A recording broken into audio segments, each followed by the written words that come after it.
All right, how's everybody doing today? I'll wait for some people to get in here. I think we only have like a few people. We only have like 7 people that are in here so far. Even though meme coins are always popular to talk about, I don't think this is something that will start out at least with a lot of viewers. But we'll give it some time to get in here. Give everybody time.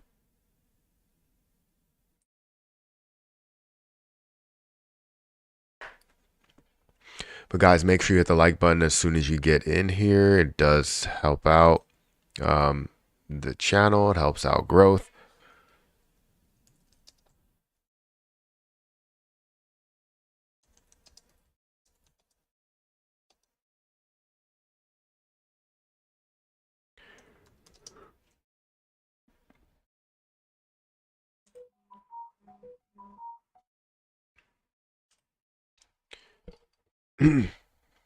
Type of messages am I getting?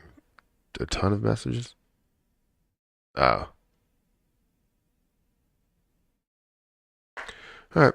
All right, so we got 7 people here, guys. Like I said, make sure you hit the like button, hit that subscribe button. We have one person over on Twitch. How many people? Come on, hit live. We got one person on Rumble. Thank you for watching as well over there. I appreciate it. And it looks like I can't really tell if we have anybody on Kick. So let me go to the dashboard. It looks like we have one person on Kick. And I guess 3 viewers over on X. So thank you guys for watching. Make sure you hit that little heart button before, if you're just watching right now, just hit that heart button.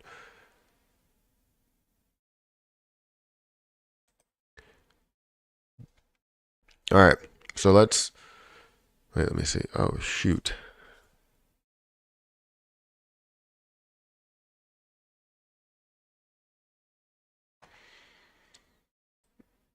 All right. Good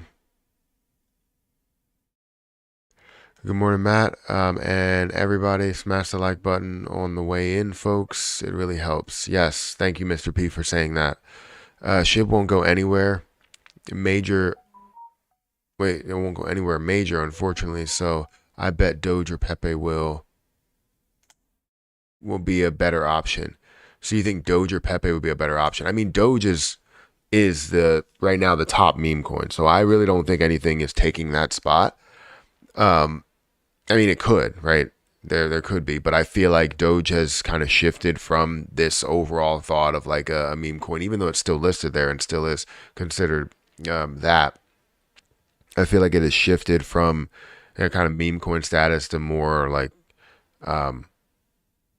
just traditional, I don't know, altcoin.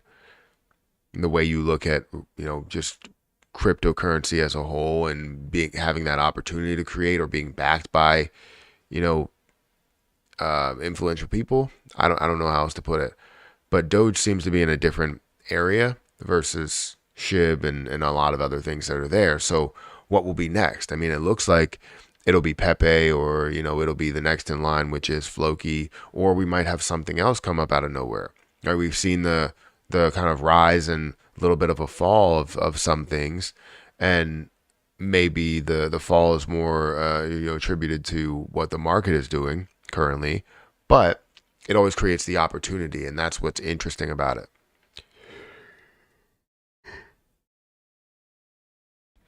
Because honestly, it's all about, in my opinion, that something else that doesn't really mirror what once was, comes up and does something different. So a Pepe being completely different makes it understandable why you would see that meme really fly. It's not something that's another Inu, or it's not something that's another Doge, or whatever. It's you said the trend will be AI, not financial advice. The trend already is AI. There's a ton around AI. I have AI positions. I have AI positions, and You know, it's not really a lot that I have, but I have GRT. You know, I have I've been looking at fetch.ai and some other things. So yeah, AI will probably be the trend, and it'll be treated kind of as like kind of similar to what you see in the metaverse or with the metaverse. Because the metaverse is not really like front page news anymore. It seems like AI is that, but we'll see. We will see how things flow, things function.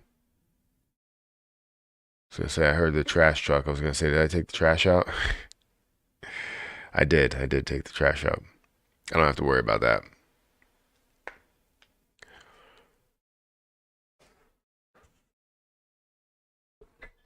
Oh no! Every time I start streaming, I get tired. I start yawning. Matt, we love you from Ghana. I appreciate that. Thank you for saying that, Life Pop.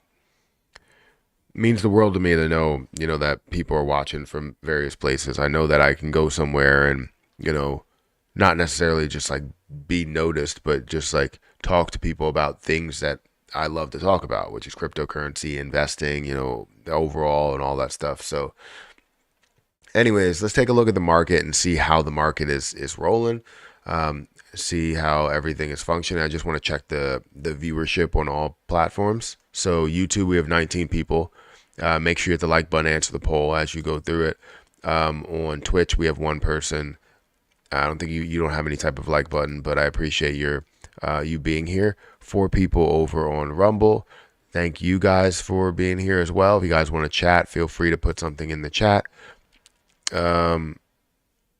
Lord753, thank you for being here as well. I got 1 viewer over on Twitch and then 4 people over on X. So let's get into the market and see how things are functioning right now in the entire market. So if we look at crypto today, it's down. Let me refresh it.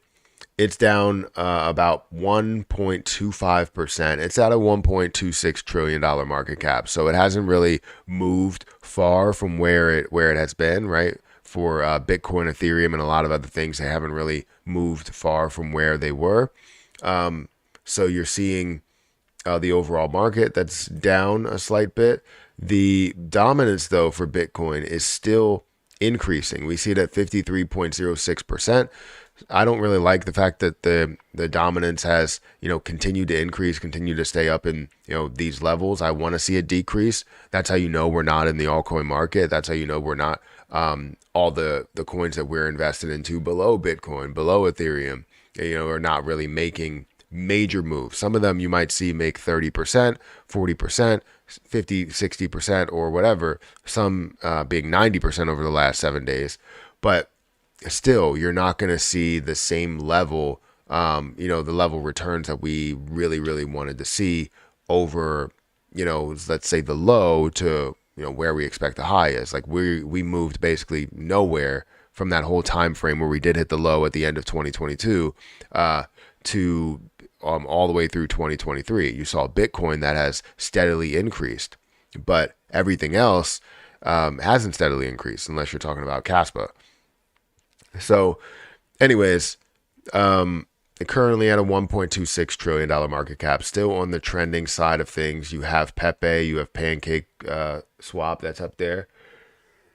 You have Coinbase that is trending. It's understandable. Solana, Shiba Inu, Ethereum right up there. XRP is up there. That's 10th. I expect that to be higher, but it hasn't really moved much, I guess, in the last day or even couple of days.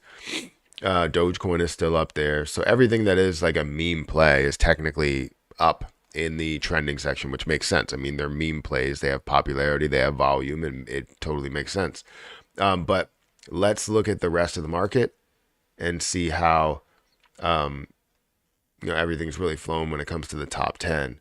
So again, Bitcoin is slightly down 0.8%. Decrease over 24 hours. Ethereum at about 3% over the last 24 hours. BNB 0.5 or 0.6. XRP 1.5% down. Solana is about 2% up. I've seen nothing but positive things that have gone on with Solana. Dogecoin is 2% down, understandable after the gains that it did have yesterday compared to everything else that has dropped off a little bit. Cardano is down by 2.5%. I want to see that skyrocket because obviously I'm holding Cardano and I understand the usability of it and the growth potential of it. So I know that it can go far and I want to see it go far a lot sooner. So Cardano sitting at about 2.5% down. You have Polygon that's about 4% down as well. If we look at things that are moving positively in the market, Floki is moving by 23.8% or 24% overall. I've seen a bunch of people mention this as I made my meme coin videos.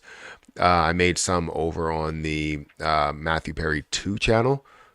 You can't even see my face here, but let me go ahead and bring my camera up. There we go. Perfect. So yeah, we saw some on the Matthew Perry 2 channel that I talked about some different meme coins that I feel like may have a potential chance to do what Shiba Inu did do. And honestly, what I'm looking for and kind of the different types of meme coins that I went through in that video, what I'm typically looking for is ones that start out very, very low and gain that traction over time. And it's hard to find that because there are so many different plays out there that people can gather around or huddle around, and you're going to see, maybe a $200 million market cap, a $300 million market cap, a $500 million market cap, right? And a lot of volume that could flow through it. But that doesn't necessarily mean that it'll be the next thing to really, really blow up. You know what I mean? So it's definitely something we need to discuss and continue to discuss. I know everybody has their plays and beliefs and why something will run, and I do want to hear that. But it's going to be tough to take in because while everybody has their belief that it's going to blow up, there's also people on the other side of that same prediction, or sorry, that same project saying kind of the opposite prediction.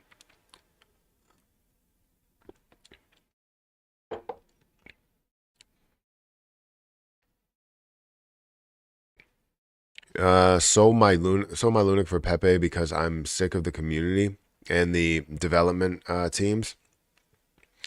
Yeah, I understand where you're coming from. There's a lot of uncertainty that's happening with whether we're going to see a strong central team there. Because technically you need people that are making these decisions, right? I understand how we want to make it completely decentralized and the community really controls everything. Even though we technically do with the vote, we technically don't with the fact that you have validators that, will vote against a ton. You're looking for a golden nugget, not easy. Yeah, it's very difficult. So I understand where you're coming from with Terra Luna Classic. I'm like right there with you, but I still hold on to my Terra Luna Classic. I still believe in it past the I wouldn't say devs, but past the decision makers, right? The doers, past them, and past the insiders. So for me, I'm still holding on to Terra Luna Classic. I still believe in Terra Luna Classic.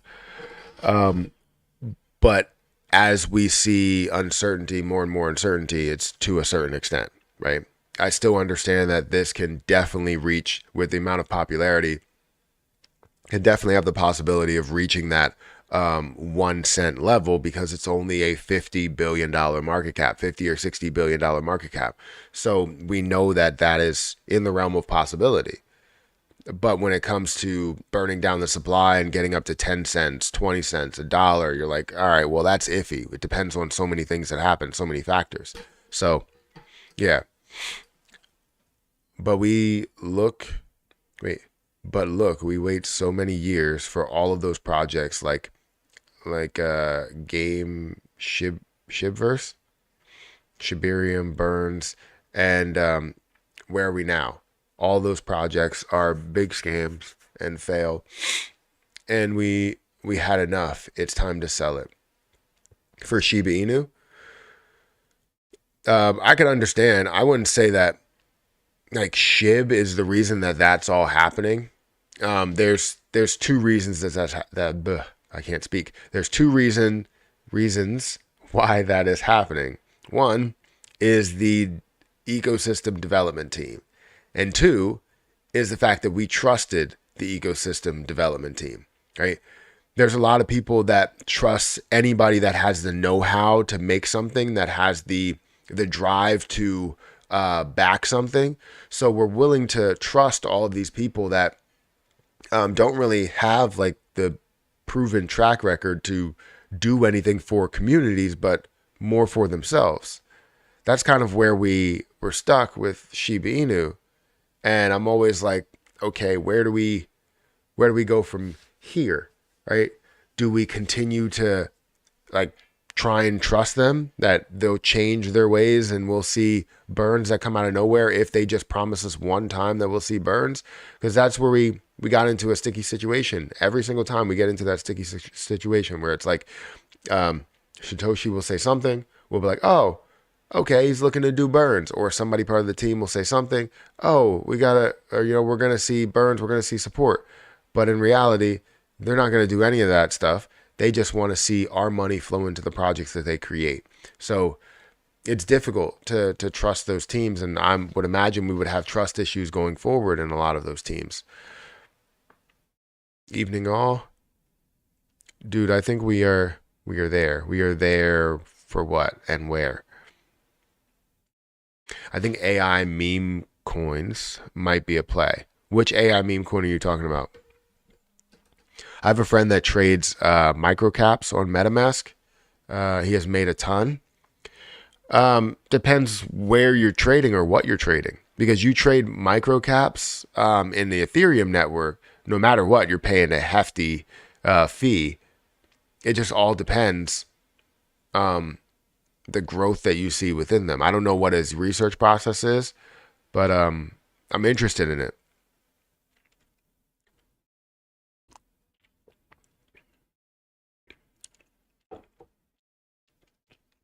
There's Scooby-Doo live streams on YouTube, like the TV show, or like the character, or is this like a meme coin situation?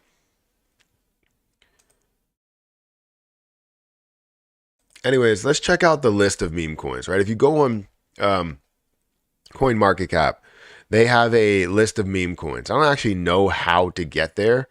I think you have to go through cryptocurrencies and then you'll search and filter by meme coins.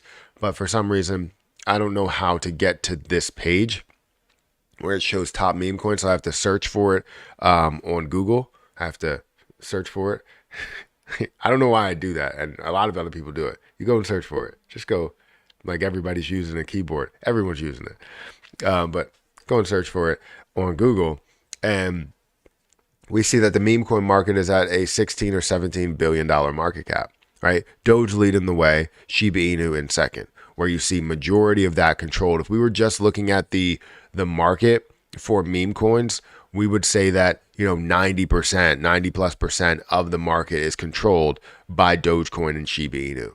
Then you have the others that are there. So when you look at altcoins within the meme coin market, right, you have all of those. What's the next one to really come up? What's the next altcoin to come up in the meme coin market, right? Because let's say you have Dogecoin that's leading the way. That's the altcoin, or that's the Bitcoin equivalent, of the meme coin market. And then you have Shiba Inu, who's the Ethereum equivalent of the meme coin market. Even though I would kind of reverse the utility and not utility, right? I feel like Bitcoin really doesn't have that, and Ethereum does have a massive amount of utility potential.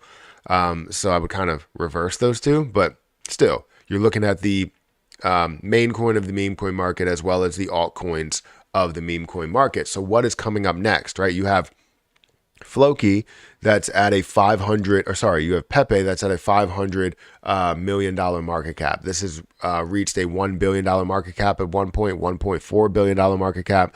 Definitely shows that it has a ton of potential to kind of compete with Shiba Inu a little bit in the amount of holders, in the amount of, believers, and hopefully in creating, a better use case that actually has a team that's behind it rather than this team that's on the side trying to make decisions for something, but not actually impacting that thing when it comes to Shiba Inu. Floki, you're seeing that at about a $400 million market cap. I mean, it's up 24.9% and 100% in the last 7 days. So it has been moving quite a bit. And who's to say that this can't be the next one to blow up? Because honestly, if you're tying it all together, you have Dogecoin, you have Shiba Inu, you have Floki, that's going to push you up into all of these levels. You have these dog coins that are leading the way, and maybe dog coins are the way. Something that's different kind of separates itself from Dogecoin and Shiba Inu, but it's still something different. I understand that Floki started as Floki Inu, right? So it was an Inu, kind of a tie to it. But I think with it just branded Floki and people kind of assume, or, calling it such, that name, I feel as though it kind of separates itself a little bit, like we all want when it comes to meme projects, but still has a slight connection in the form of dog coins, right? Does that make sense? But still, I would say right now, Pepe has a little bit more hype behind it. Does Floki have more holders into it, though? I feel like Floki has more holders. No, it doesn't. It has 73,637 holders right now. And Pepe has 142,000 or so. I believe that's the case. 142,000. Let me go back to Pepe. And go to the position. 143,000. On its way to 144,000. So yeah, I would say right now Pepe is showing everything that's telling me it's going to get to that spot. But what we're looking for is not just the position that's at a $500 million market cap. And the reason why it's going to blow up is because you're seeing 300 million in volume, kind of comparable to what you're seeing with Shiba Inu, and even competing with what you're seeing with Doge in the form of volume. What we want to see is something that's kind of on the come up, right? That's worth, a lot less, not even $100 million. Because I feel like this, Bone should not even be on here. But you have, maybe Wall Street Memes, right? Wall Street Memes having $46 million market cap, growing 7% or 21% over the last 7 days. That could be a possibility. As you look into it more, you want to make sure that things seem legit. But overall, you're looking at a $48 million market cap, meaning that you can add a couple of zeros as you see it grow up to Shiba Inu's level. For Pepe, if you add a couple of zeros here, I would say you're adding 1 zero to get to a $5 billion market cap. And that's a 10x return at these levels. But then if you look at something like Wall Street Memes, you have one less zero there on the market cap, and you're looking at a 45 or 46 million dollar market cap. You add 1 zero, it's a $400 million market cap. If it gets to SHIB-like levels, it's a $4 billion market cap. That's a 100x return from what you have there in this position. So honestly, it could be something that gives you a little bit more than the chances that Pepe gives you. So you're looking for that lower level position to turn into something like a Shiba Inu, something that's worth $1 million that turns into a Shiba Inu that's worth multiple billions of dollars. And that's where it's difficult, right? As Peter said, you're looking for that golden nugget. You're looking for that position that's going to absolutely skyrocket into to the next level, right? Could it be Bonk? Some people have talked about Bonk and how this is up 232% in the last 7 days. It's also, up 13% in the last 24 hours and 6% in the last hour. Now with this position, you're also looking at a very, very low price of 0.00000061. And you see that you have million, billion, trillion, 55 trillion total coins in supply, which you have 54% of the supply that's actually out there out of the 100 trillion coins. So obviously I want to be done with a lot of the coins that have 0.00000 price points, right? Jasmy? I don't think Jasmy is a meme. I wouldn't classify Jasmy as a meme coin. To access CoinMarketCap categories memes. CoinMarketCap categories. Ah, we have to go to cryptocurrency, I guess. So you go to cryptocurrencies, then you go to categories, and then you'll go to memes. Got it. Thank you, Peter. It's a utility coin now. Yeah, I would definitely say that that's where that's heading. I wouldn't put that. Um, I wouldn't in the beginning. I wouldn't even have put that there. I knew that a lot of people saw the potential there. I just wanted to wait for the dilution in Jasmy coin. Actually, that Jasmy coin video that I made did pretty well. Um, Obviously, I want to be able, and everybody else wants to be able to add 2 zeros to their overall Bob. Um, I think that's more of like a. I think Bob is more of a coin that kind of mirrors or at least is connected to Pepe in a way. We'll have to we'll have to look at that further, but I haven't seen. I don't know what it's starting at and where the price is right now. I started buying at 4 cents, almost even now. You started buying at 4 cents as it was coming down. Okay. Yeah, I like I said, I started buying when I saw this at a level of point zero zero whatever. That's where I started really making those purchases. It was around 50% of a penny. Now my cost basis is 40% of a penny, but you know, waiting for it to get back above that point.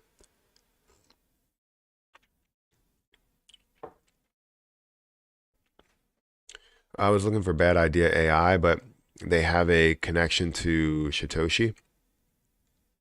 Funny, it's not on Shibarium.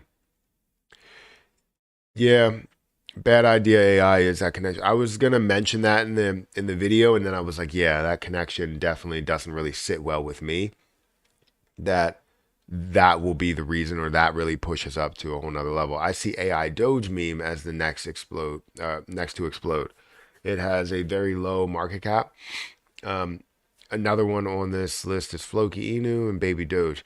I feel like those are very high up, and again, that leans into the dog like coins, which is not bad, but I definitely think Baby Doge is not something that I believe will be the next thing. I think it will stay around these levels and will hover around millions upon hundreds of millions of dollars worth of a market cap. But will it push up to billions of dollars and all that stuff? I don't believe that. I feel like Baby Doge is still Doge, baby version of Doge, and it doesn't seem like it has enough that is attracting people to it because it's kind of a little bit of a copy, a little bit of a copycat by name, and not a lot of people like that because when they see Baby Doge, they're like, "Why buy Baby Doge when I could buy regular Dogecoin?" And that's the comments that I usually see.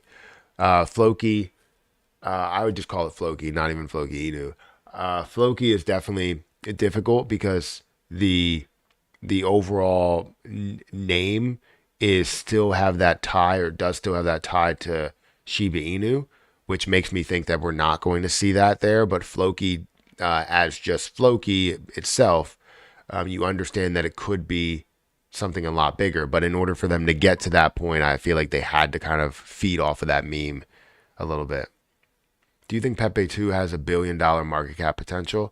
It depends how high Pepe gets. Um, and that's how you'll know how far Pepe 2 gets because Pepe 2 is never going to go as far as Pepe. So if Pepe goes up to $4 billion, $5 billion market cap, Pepe 2 might have a chance to reach a billion. It's all about where Pepe is in relation to Pepe 2, right? So, or sorry, where Pepe 2 is in relation to Pepe. And depending how high Pepe gets, you'll see Pepe 2 that makes a move as well, just based off of that connection. But you're never going to see anybody choose to invest into Pepe 2 over Pepe unless they see the opportunity from a low point all the way up to the highest point possible, you know? Because the same thing will happen with Pepe 3, right? They all will be in line. Pepe 1 will be number one by market cap. Pepe 2 will be number 2 by market cap, and Pepe 3 will be number 3 by market cap. It will be that way, and you'll never see one past the other. That's how that will go. But it depends how high Pepe gets. If it gets to a $40 billion market cap, expect Pepe 2 to probably be up in the billions of dollars as well. Even though it shouldn't be, and it's not worth it.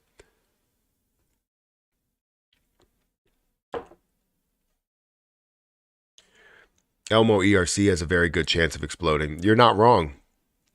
I think with all the burning that they have, and all the things that they're creating, the markets that they're available on, yeah, Elmo ERC definitely has a chance. You could even see them on the list here. As you scroll down, you see them on the list right here. They're 1,250th by market cap, and they're sitting at a $1.2 million market cap with $205,000 in volume. So as you see more and more volume that's going through this, as you see the bull market happen, I would imagine that Elmo ERC starts to really pick up. I think it has a good chance. Obviously, we need to see more places that it's available on, but all the things that they're doing right now, they're finding ways to burn down the supply. The circulating supply is sitting at 250 million, which is way lower than what you see in a lot of other meme coins. And it just has a ton of potential, in my opinion. I haven't made an Elmo video in a little bit. I'll have to make an Elmo video sometime this weekend. I have a review video coming up today on a token that they reached out to me maybe like a week ago. We've been talking back and forth, trying to get an understanding of everything that's happening there within the review. But remember, it's a review that I'm going through, and I'll talk about that in the video.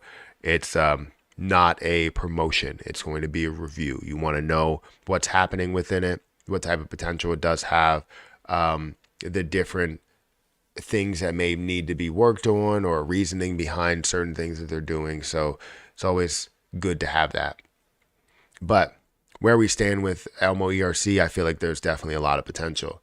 I did want to see what's going on with, and I don't know if it'll be on this list at the moment. I don't see it because these market caps are super low. Doge Swap. Some of these are at 160. Harry Potter FTX, which is sitting at 207,000. Just a lot of different projects that are worth less, that are worth like less than $1 million. Would love to see again Elmo ERC pick it up and be up to 2 million, 3 million, 10 million like it was.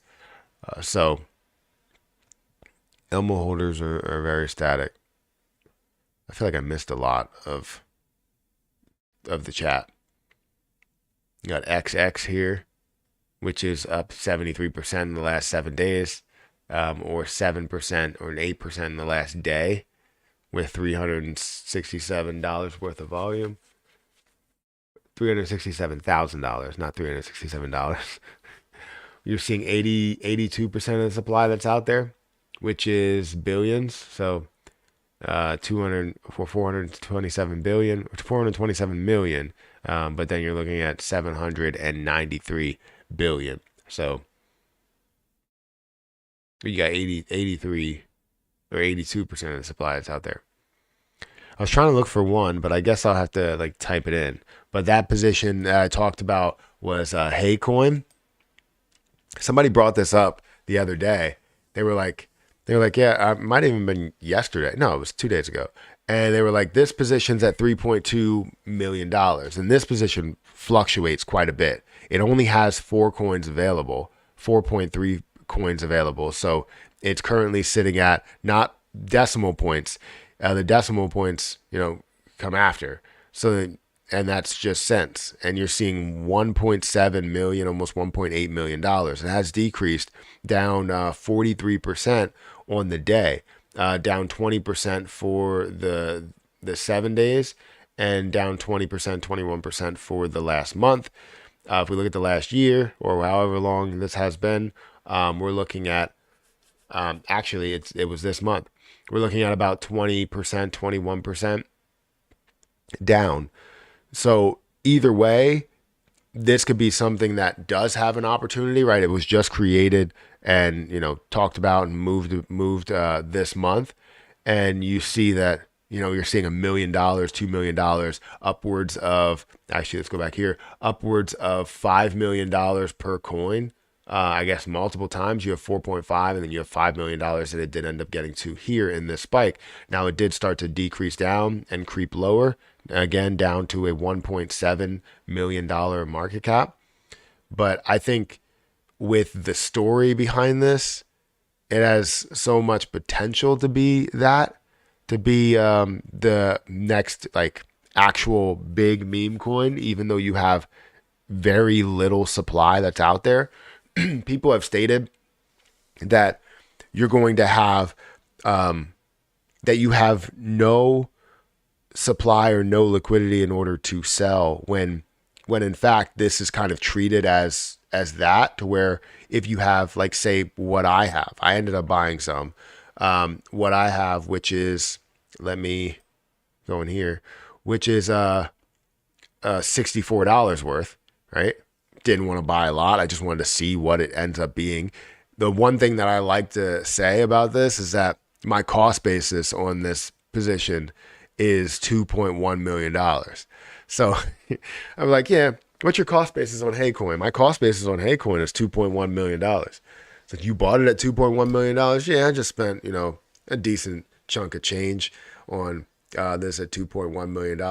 No, you basically bought a very, very small amount. It's like 0.00003. So instead of you getting a position, you're getting millions of coins at 0.00003. You're now getting 0.00003 of this coin that's worth $1 million, right?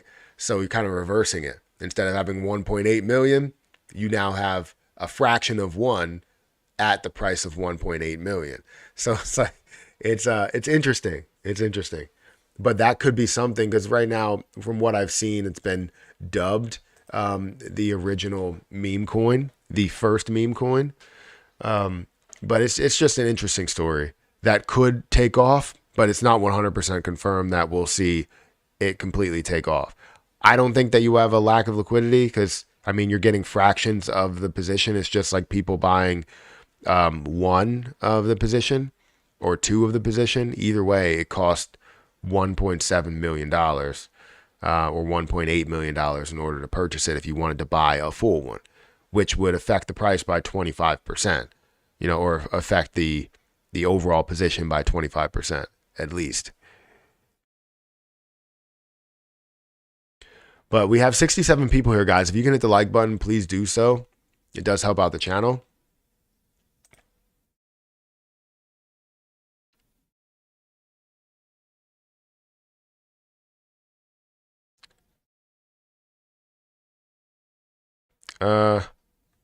I see. Wait, what do you? Somebody's saying something and I can't.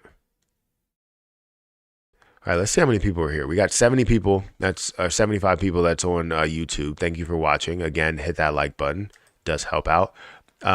We have one person over on Twitch. We have 3 people on Rumble, 1 person on Kick, and 1 viewer over on X. So again, thank you guys for watching. I appreciate it. I know it's not many viewers on all of these platforms, but I appreciate you guys watching just overall.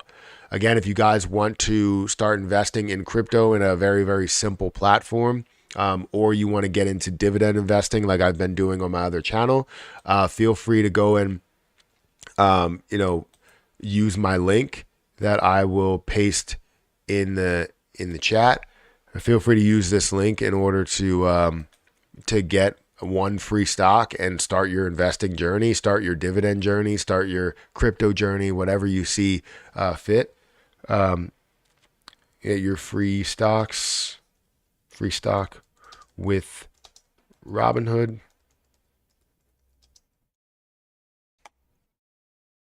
I spelled today wrong.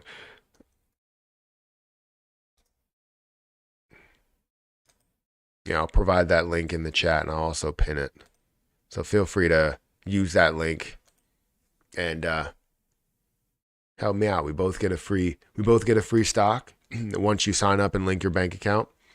But yeah, my investing portfolio, I have increased the amount. I talked about this yesterday. Robinhood is back. Yeah, I mean, for a simple platform, it's so simple to store your dividends on. I just have to go about that way. It's so simple. While I use Webull and I use other platforms like Fidelity, I feel like Robinhood just gives you the free stock that you get for people that do sign up, and then also gives you a simple platform that really breaks down dividends easy for a lot of people. For Fidelity, you have to go like, I guess, out of your way in order to find what those numbers are and what's being reinvested versus Robinhood, where you don't really have to go far to figure that out. So anyways, I just invested another $100, and I'm going to put that into different places. I don't know if I'm going to put it in there today.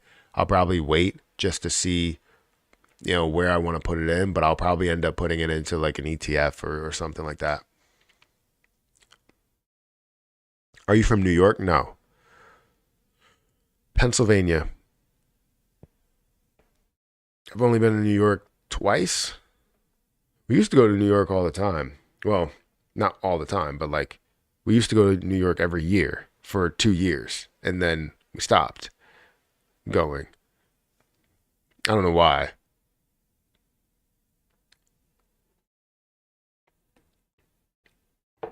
I said I only been there twice. We used to go all the time. It's like, what? What are you talking about? I've only been there twice, and we used to go there. It was like 2 years in a row, and then we stopped going. I mean, it was fun. We just went. I'm not a fan of cold weather, so we always went. It was like at the end of the year. It was like I think it was towards like Christmas, so it was always cold. And sometimes it's warm around that time, but most of the time it is like in the 30s, if not lower than that. So I don't like we would go and like walk around and get like pizza and different types of things and do different types of things. And I was just like, no, I don't like the cold, so let's not do that. Like, it's not even that cold up here right now. I think it might be like 40 degrees right now, but as it gets in the day, I still have the heat on over here. I still have the fireplace that's on because, I don't like the cold. I like it to be somewhere around 70 degrees, and I'm good. But anyways, this is my portfolio. I will, kind of break this down maybe in another video and what I am going to invest. I'm going to tell the Patreon and everybody what I'm investing into and what I'm holding. And we'll go from there.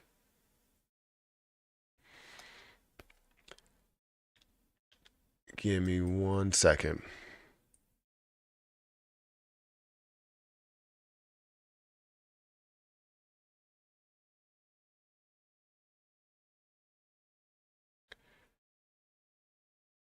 I got like a notification. Depositing money. That was the notification. Sly, thank you for becoming a member. I appreciate it. A Make Money member. I appreciate that a lot. At one point when we have the like bigger live streams, we have the longer live streams, and the market is absolutely exploding and we have a lot of people in here. If you are a member, these chats will go to members only. As we have so many people that are here, it only makes sense to do that because there's too many chats that are in there and I can't get through all of them, and it just feels like I'm skipping way too much. So in order to make sure that the members chats get heard, get read, it will be a members only chat at that time. But right now we don't really need that because of, how, you know, the popularity of crypto right now. It still is popular, but it's just not something that people are constantly viewing. Uh, have I been missing Richie? Haven't seen him on here in a while. Yeah, he's been doing his own thing, and that's fantastic. The videos that he's uploading, that's good to see. I always like to inspire people to create their own content and, have their voice be heard. I'm not about like I'm about having a community and just keeping the community, but I also want to see people thrive in this place, right? Especially if you make a name for yourself, like within my chat, and you're able to, voice your opinion in a respectful way. Then I feel like, you can find a way to create your own content. There was the same thing with DJ Trev and everything that he did and how he was able to put a lot of his words on paper. Like he would, well, not on physical paper, but he would write it down and or type it on his Medium account. And I feel like, he had good amount of success there. A great way to speak about cryptocurrency, about AMC, about a lot of different things. And it was very beneficial to read a lot of his takes because a lot of them are good. A lot of them are really good. So I told him, like, look, you could just put that in video form and, people will like it.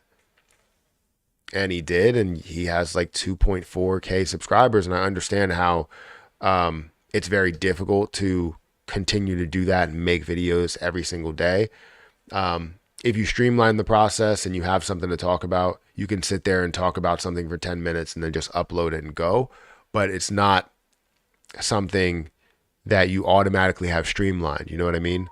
So either way, Richie, if you do come over here at any point and you are seeing this at any point, congratulations on, all your success. Continue to do what you're doing, continue grinding. And hopefully you get, a lot more subscribers, you get to monetization, you get to everything you really want to on YouTube. So that's what it's all about. When you want to teach people stuff, it's about the student becoming the master in a way. And no way am I saying that I am a master at all. I just want to inspire people to start their investing journey, whether it's in crypto or it's in stocks or it's in real estate or anything, honestly. Matt makes me feel special. I appreciate that, Malcolm. Or makes us feel special. I try. What do you think will happen to Pepe right now? What do I think will happen to Pepe at this moment in time? Nothing that hasn't already happened. I mean, it's sitting at what, a 0.00001192. So basically, 1, 2 or 12, and sitting at basically a $500 million market cap. That's where it has been. And I don't think anything major will happen with it. I think it got up to a certain point and it's actually holding at some of these points, which is fantastic. Because typically after you see something like that, where you see 6.9 trillion, coin burn, typically you see that push up, and then people that may get out because they're like, all right, well, I want to take those gains and going about my day. I mean, it's 90% over the last, 7 days or something, right? 80% over the last 7 days. That's fantastic. You put $1,000, you gain $800. It's amazing for you to take that profit, right? But that doesn't necessarily mean that, it will hold, or I lost my train of thought as I was reading something. I hate when I do that. I like looking away so that I don't read it. But basically, for Pepe, it's currently at a certain level. People haven't really taken that profit much. Yes, you're seeing the volume that's down by 21%, but yes, they haven't taken that profit much, and we're seeing it stay up in these levels because people are believing in it more long term. You could see the consolidation on the screen and how that has been consolidating at this level of 0.000001, 12. a $500 million market cap. So I'd expect more of the same.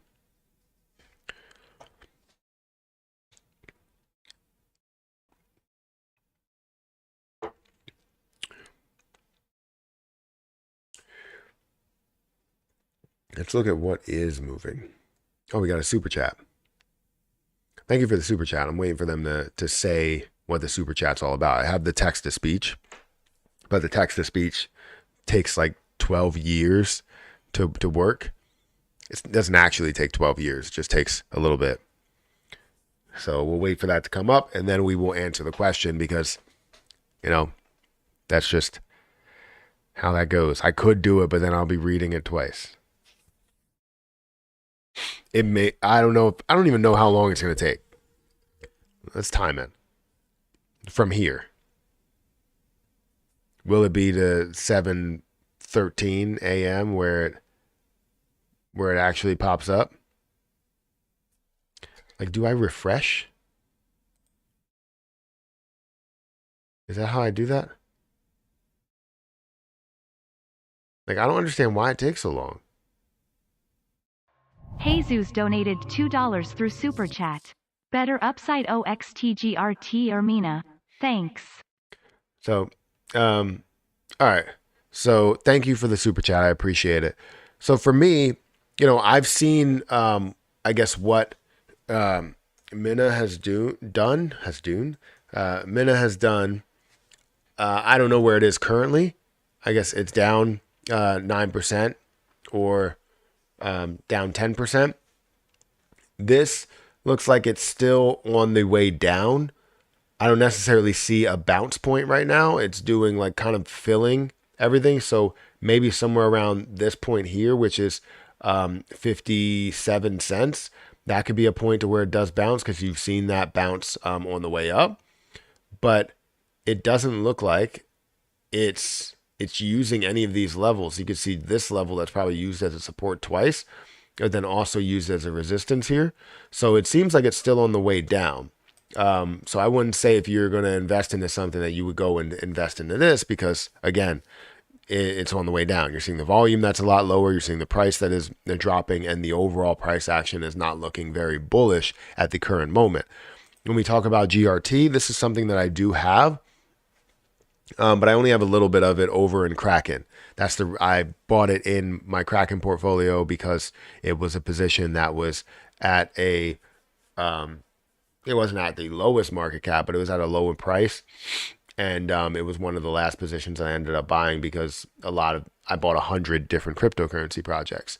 But upside for Graph, I've seen a lot of people talk about how this can go a lot further in the form of market cap just based on, what it's in connection with, right? You're down in volume by 52% in the day, which kind of doesn't feel great, but you're at a $54 million volume day. If we look at the history on where this has been, I mean, it obviously shows a lot of upside where we are because we're currently at kind of these lows that we have been at for a while, right? You're looking at 9 cents, 10 cents, and here you were at 5 cents, 6 cents or so, but then you saw it push up to about 15 cents. That was in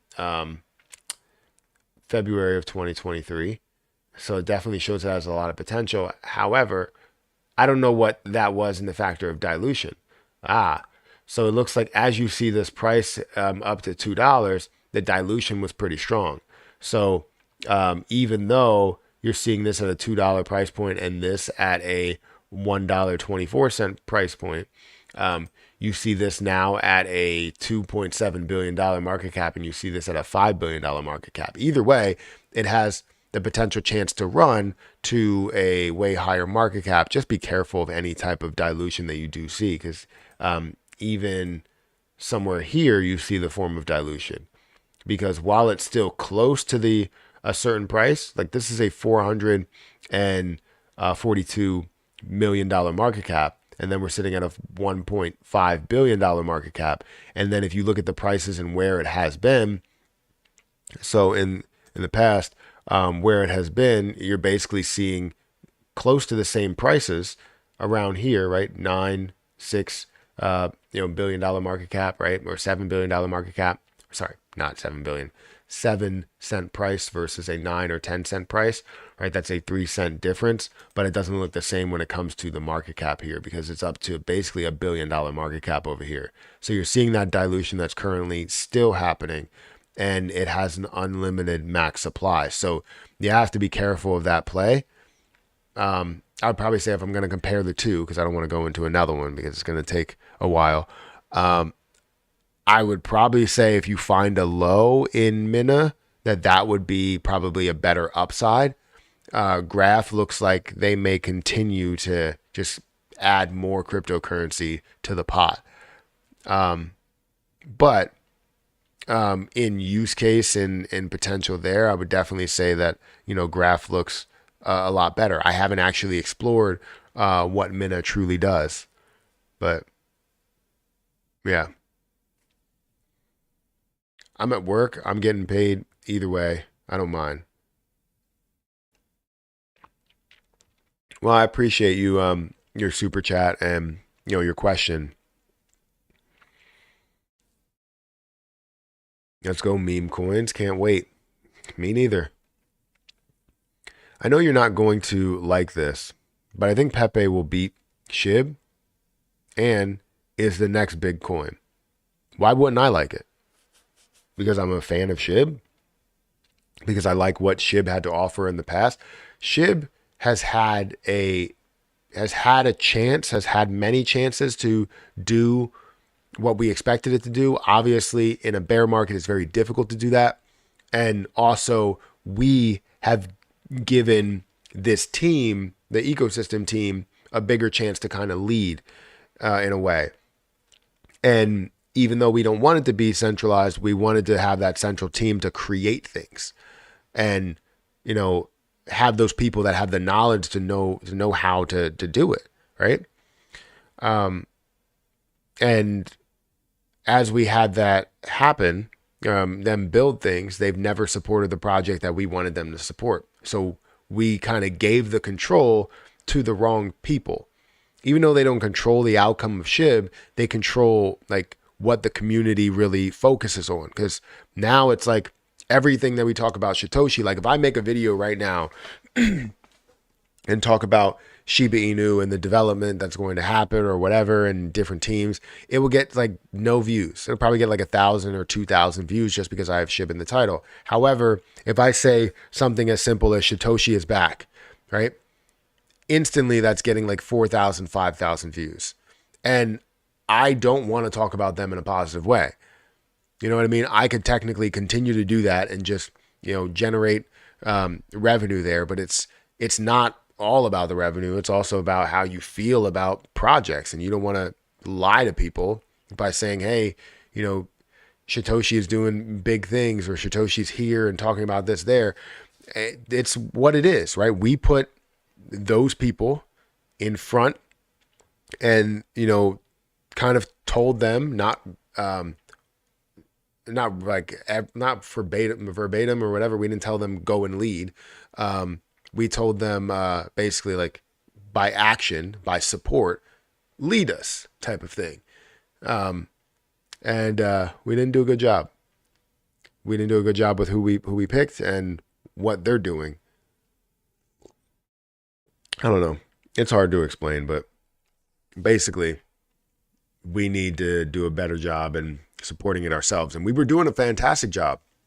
We were with creating different things before all of the support came on for this dev team, this Bone dev team. Before that support, we were doing so much. We had, YouTube channels, which now would be banned currently. If you create YouTube channels that are just for generating continued views, it would be banned. So that's good that we didn't continue that. We also had coffee companies, or the coffee company. We had gaming. We had a lot of things going on to burn a ton of things. And we just did a horrible job in keeping up with that because we were like, all right, well, if the ecosystem dev team doesn't support it, then we don't support it. It's like, what? These are places that are actually burning. That, yes, while they are gaining something out of the product, you have a large portion of it that's going towards burning. So whether they are trying to gain something or not, whether they are trying to gain traction or not, and support from the Shiba Inu community, it doesn't matter. They are physically burning. And the crazy thing about it is everything was in question, but this ecosystem dev team, right? Even I was in question, right? They were like, oh, well, YouTubers out here just making videos for revenue. They don't care about Shiba Inu. When in fact, we were the ones that were burning and they were not.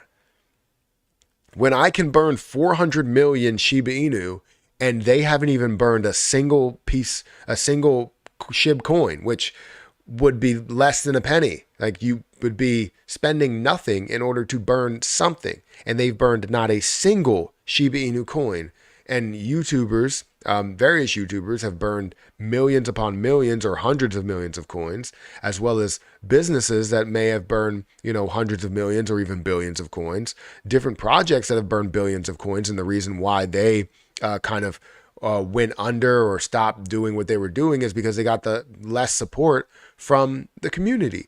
If all of these projects found a way to get support, but then had an underlying warning symbol, like, hey, they may be looking for something, out of the community a little bit more, so just be careful, it would have worked. We would have burned a ton of SHIB. There would have been a ton of businesses. You would have had the ecosystem dev team that would still be in where they are and still have whatever they have. But we would have had a massive amount of support from the community. And that's a big issue, because now that we supported all of the things that they were doing, the things that we were doing have fallen off the face of the earth. So, we're not burning anything, and now we're burning just as much as they're burning, which is nothing. They haven't burned anything over this last 2+ years. They have promised burns, they have promised support, they've promised so many things, and they haven't burned a single freaking dime. It's crazy to me that we've had that much support for them and they've burned nothing. They've showed us nothing, and we still support them. Still are wondering what Satoshi's going to create next. Still are wondering, if the metaverse is going to be something that supports Shiba Inu. And we're like, if it does, things are going to blow up. It's like, what? They had the biggest thing, which is Shibarium, flop when it comes to support for Shiba Inu and even support for Bone. And we're still questioning whether they'll create something that's going to benefit us all. I mean, that's the way the cookie crumbles, right? I don't know. That was a little bit of a rant, but yeah, it's definitely something I feel passionate about. Great. Thank you for your time. Yeah, no problem. Got into crypto knowing pretty much nothing. I'd suggest, in hindsight, spending 1 to 2 months learning about it before investing. Yes, I wouldn't say 1 to 2 months learning about it. I would say, as you go about cryptocurrency, I would say you take, maybe like a week to learn the basics, and then you invest based on what you know. And then as time goes on, you learn a little bit more and you invest based on that improved knowledge. Because just waiting 1 to 2 months, might not really be beneficial to a lot of people, because I feel like you're pushing past the basics and you're not investing based on a lot of those things and kind of putting a lot of action to work. A lot of people, like, say if you go to college and you study these things for 4 years, a lot of people will not remember what they learned the first year of college because they took a managerial accounting class and now they haven't done managerial accounting since then. So it's very difficult to remember that type of stuff. So you have to basically, take action as you're learning that stuff.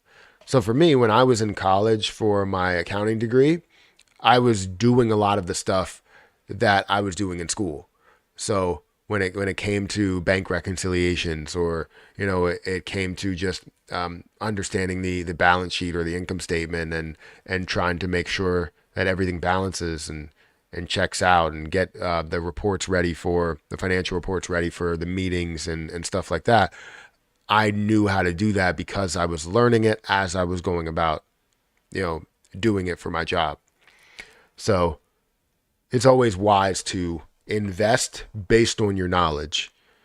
So if you don't know anything, don't invest anything right away. But if you know what blockchain is, if you know what, a difference between a coin and a token is, if you know what is an altcoin, and what, like, how the market is moving, if you know all of these things, everything, then you invest based on that. So for some reason, I catch like just blank, like dead spots in my thinking process, because I start to read things that come up on the chat, or that I see in Coin Market Cap. Former FTX CEO is to testify on ongoing. Wait, where was that at? What was that? Why does that go by so fast? I can't read that fast. Bankman-Fried is set to testify on ongoing FTX collapse case. Ongoing fraud trial. FTX CEO going to testify? Huh.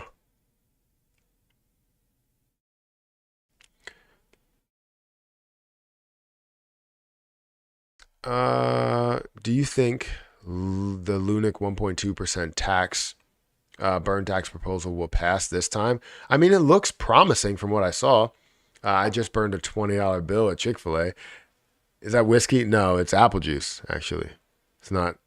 Yeah. I always drink some type of juice in the morning, get my, like, vitamin C, vitamin D, vitamin something. All my vitamins and fibers.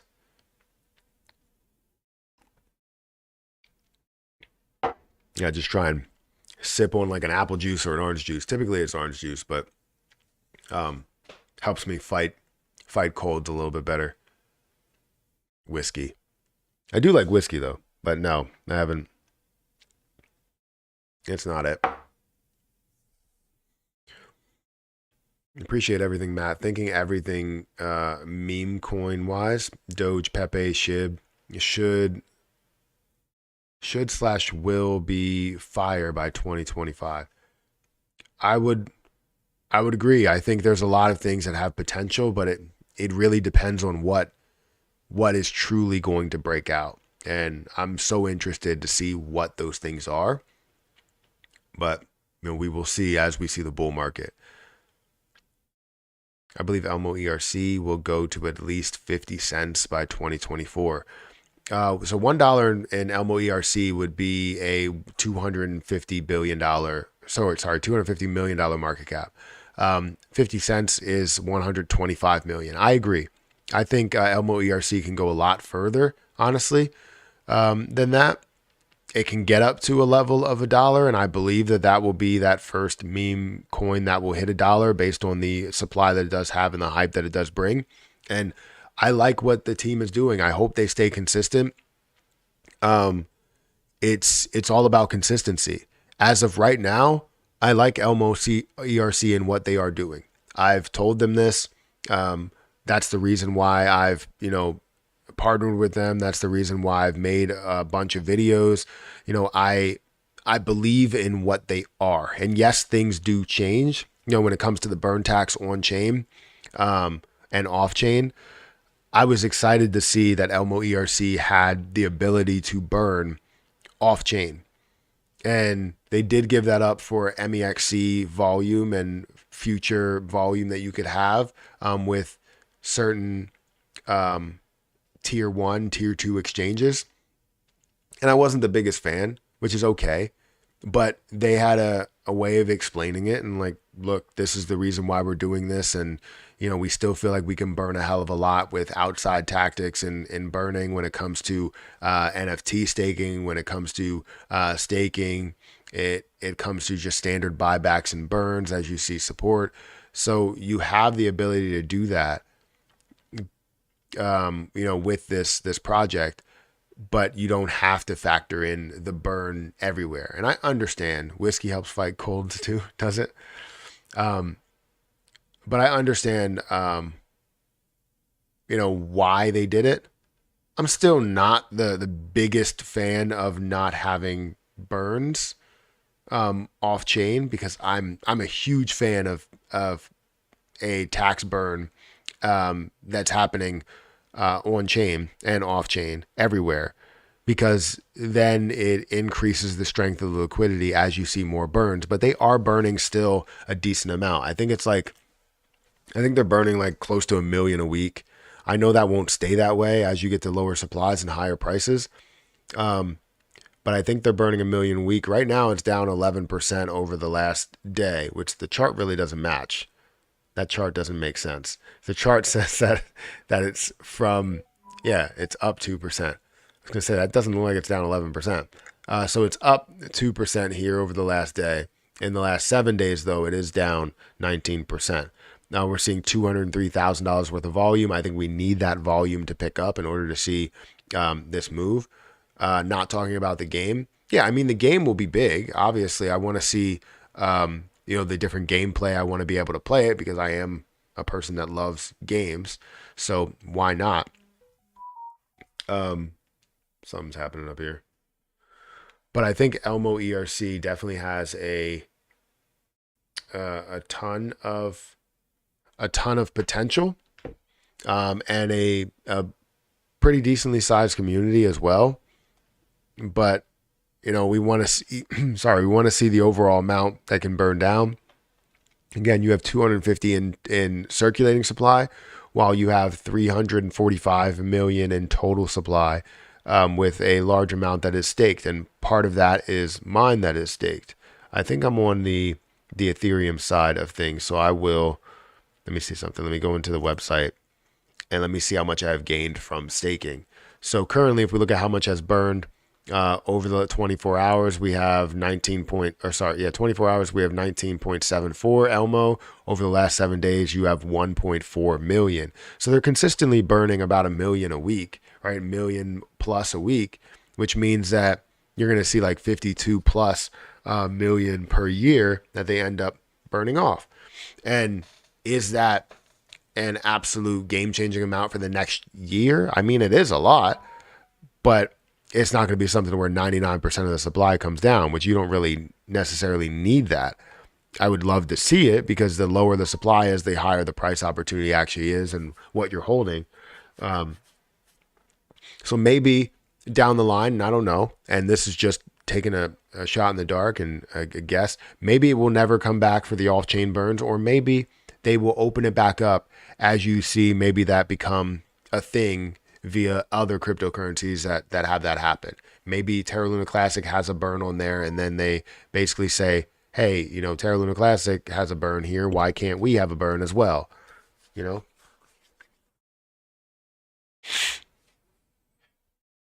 So anyways, you have 1.4 million in the last 7 days. I do want to check this staking. How far are they on their goals? So they haven't hit 5,000 holders yet. I think they're still at like 3,000 or 4,000. But when we see more bullish activity, I would imagine that you end up seeing they need to check this off, because they've burned over 65%, right? So they need to check that off. And the only thing they don't have checked off on phase 2 is, the 5,000 holders. But let's check the staking. And I think I can go to stake now. Let me make sure that I'm signed into everything real quick before I go. Total burned. How much I have. So then you see here. Sorry, my nose is itching. So then I have 200,000 that's there, and I have 5,000 I have in pending reward. So I'm gaining something from staking, gaining a little bit of something. And it could be something where if Elmo's worth $1, that's $5,253 that I ended up gaining from staking. And I have burned a decent amount. I wish it would tell you maybe how much you burned as well, so then you know the impact that you have. But overall, I mean, you see the amount that has been burned up here. So total stake 72.8 million, and you have about approaching that million level that will be burned from staking, which is not bad at all. It doesn't have to be 100 million coins that you're burning through every process. So anyways, they're doing good stuff. I'll probably have a video posted this weekend, whether it's on the Matthew Perry 2 channel or the Matthew Perry like this channel. But definitely look out for that.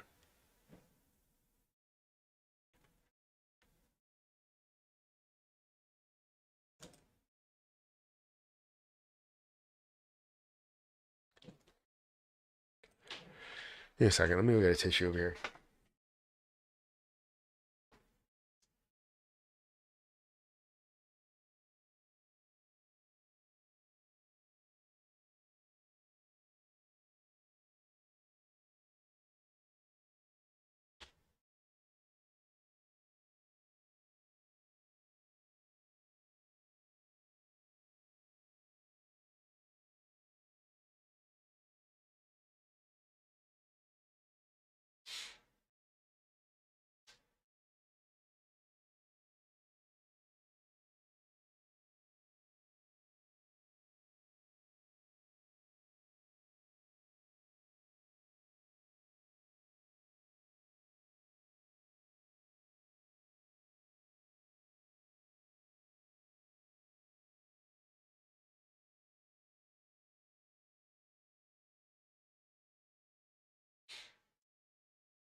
All right, so we got 88 people here, guys. If you haven't had a chance to hit that like button, hit that like button. We have 84 likes, so I would imagine a lot of people hit it, but we also have probably new people that's flowing in and out, that's coming in and out, because the average view time, average view duration is 9 minutes. So with the average view duration 9 minutes and 543 views, that means that people are coming in and out. So if you guys have a chance to hit that like button, I would like to get to 100 likes. That would be amazing before we end the live stream. I think today will be a shorter live stream, somewhere around the 2-hour mark, maybe even a little bit less actually, because I have to put Harper on the bus. Actually, Hayden can just come down here and eat her breakfast. So that's what I'll do. We'll put Harper on the bus and we'll stay live for a little bit, all the way until like 9 o'clock or so, right before the market opens. And we'll also let people know, I guess this has dropped a little bit. It's dropped quite a bit. It was at 574 and now it's at 572. So we're seeing Walmart that is dropping in price. So, interesting. Good morning, DJ Trev. Thank you for being here. I was lucky and caught, ACH a couple of years ago when it was at 4 cents to 22 cents, made 10K. After a very long 2 years, I'm ready for the next bull run. That was just a tease of things to come. Can't wait. Yeah, I agree, right? I saw ACH at a level to where it did hit 20 cents. I had ACH for a long time and I expected so much more out of it. I was in it for the long term. I wasn't really in it for the short term. I had just like a lot of other things that are in my portfolios, I did not have, and I still don't have, a stop loss on my longer term plays out of it. I understand the short term play out of it that you have, but it's not, the whole thing is not for the short term. So if I accept that loss, then I'm not playing it out for the major gain that it could have, right? So if something drops by 60%, obviously I wouldn't like that. But if I know the long term of it is way further than that 60% loss, we could see not only a 60% gain, but multiple hundreds of percents that are gains. And that's kind of what we're looking for that long term, as well as what happens before it gets to, let's say, the 1000% game. If something I put $1,000 into gets a 10x, most likely by the time it hits 3x, I'm taking out my initial investment. And then by the time it hits a level of 7x, I'm taking out a little bit more. By the time it hits 10x, I'm taking out a little bit more. Does that mean that I'm going to sell everything at 10x? No. If I only see the max potential to that level, then yes. But in most cases, I don't see that max potential as being limited to a certain level, right? There's so much more that could happen if it does hit a higher price. So you take profit, and then if it does find a way to come back and get to a lower level before it hits that higher level, invest, take some of that money that you took out as profit and throw it back in there so that you can now get the same amount that you have, while also still having profit in your back pocket. I mean, it works. It's not really timing the market. It's just not timing the market perfectly, but trying to time the market in a slight way to know when the highs and lows are. That's it. You don't need to know when the absolute high is or the absolute low is, but you need to know when the highs and lows are, like when we're in more of a bullish market versus bearish market. Burns equal buybacks, or buybacks equal burns. Good morning, DJ Trev. Good morning, Peter. You've already been here, but good morning. If you cannot figure out what to invest in, just watch a Michael Saylor interview. I don't know who that is. Maybe I do. I don't know. I'm horrible with names. Sometimes I don't even remember like basketball players. No, I'm just playing. Like I can remember if someone's like, "Hey, Steph Curry did that." Yeah, I know who Steph Curry is. There's a lot of people in business that I don't know who it is. Good morning, David. Did you ever have time to contact X team? Wait, let me see.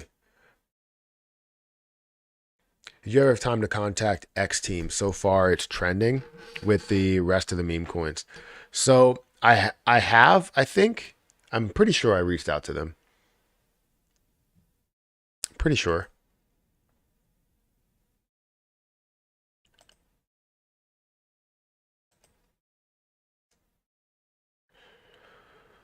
Um, Actually, I don't know.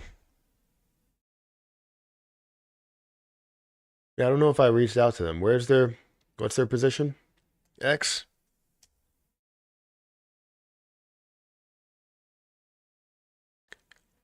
Yeah, I don't know if I reached out to them. Let me see if I bring up their Twitter. Let me go back here. I mean, currently sitting with 5,000 followers. I can't message them directly,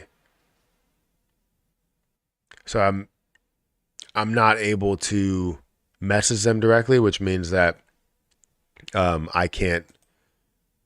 They can send me a DM, but I can't send them a DM unless they are following me. I think if they follow me, then I can send them a DM.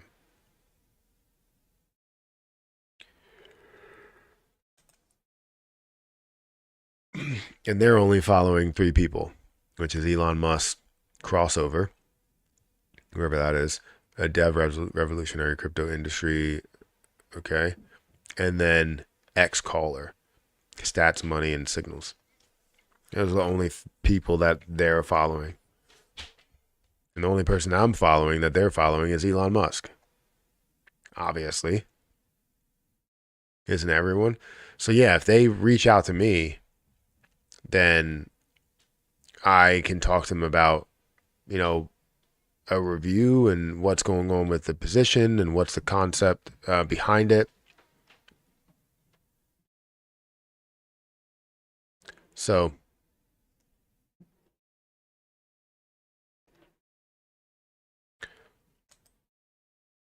anyways, they haven't reached out to me. I can't really reach out to them.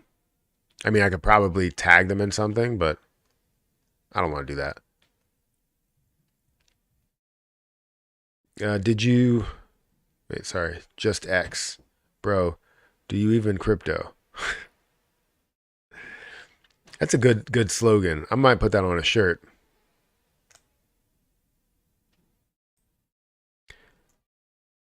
I might put that on a t-shirt and get that. Yep, that's what's happening. Why did I bring up Microsoft Edge? Who uses Microsoft Edge? Not me. No, sometimes I do. I lied. I'm a liar. Um, Sticky notes.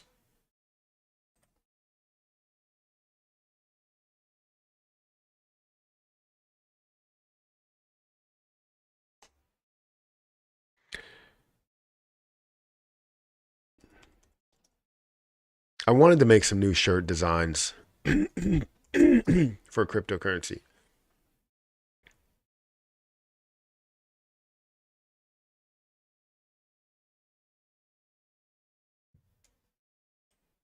They added some exchanges. Looks like it's about time you cover Floki.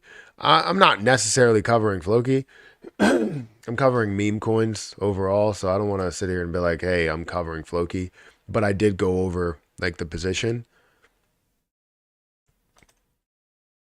With only 3 million market cap, the potential is big. For what? For X? I mean, it could be. I don't know. I like I said, I will review it if they reach out to me and say they want to review. You know, if they want to review and we want to go through that, then I can definitely do that.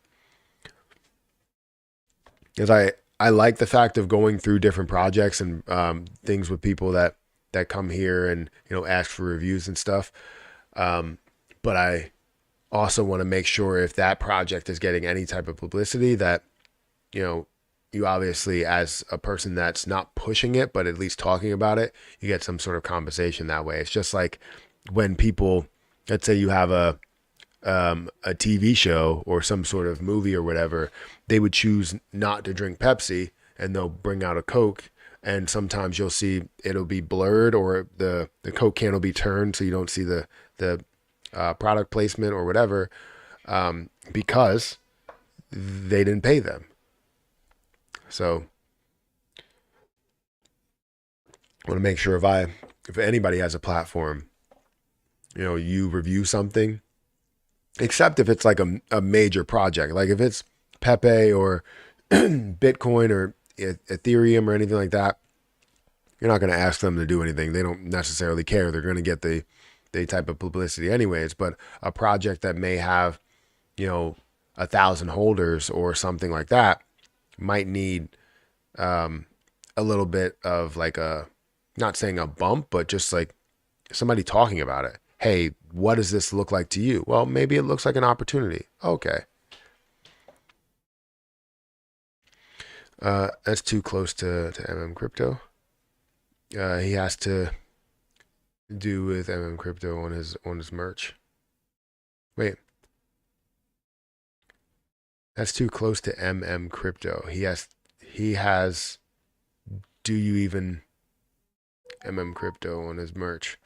I mean, that's a standard phrase. He didn't take the phrase and what's it called, trademark it in any way. What's your biggest miss? A coworker told me about Soul at 50 cents. I didn't get any, then greatly regretted it. So my biggest miss, I would say, I've had many different misses. And yes, I've been upset with the fact that some of the misses came from me not investing. The other ones came from the bank that I'm invested with.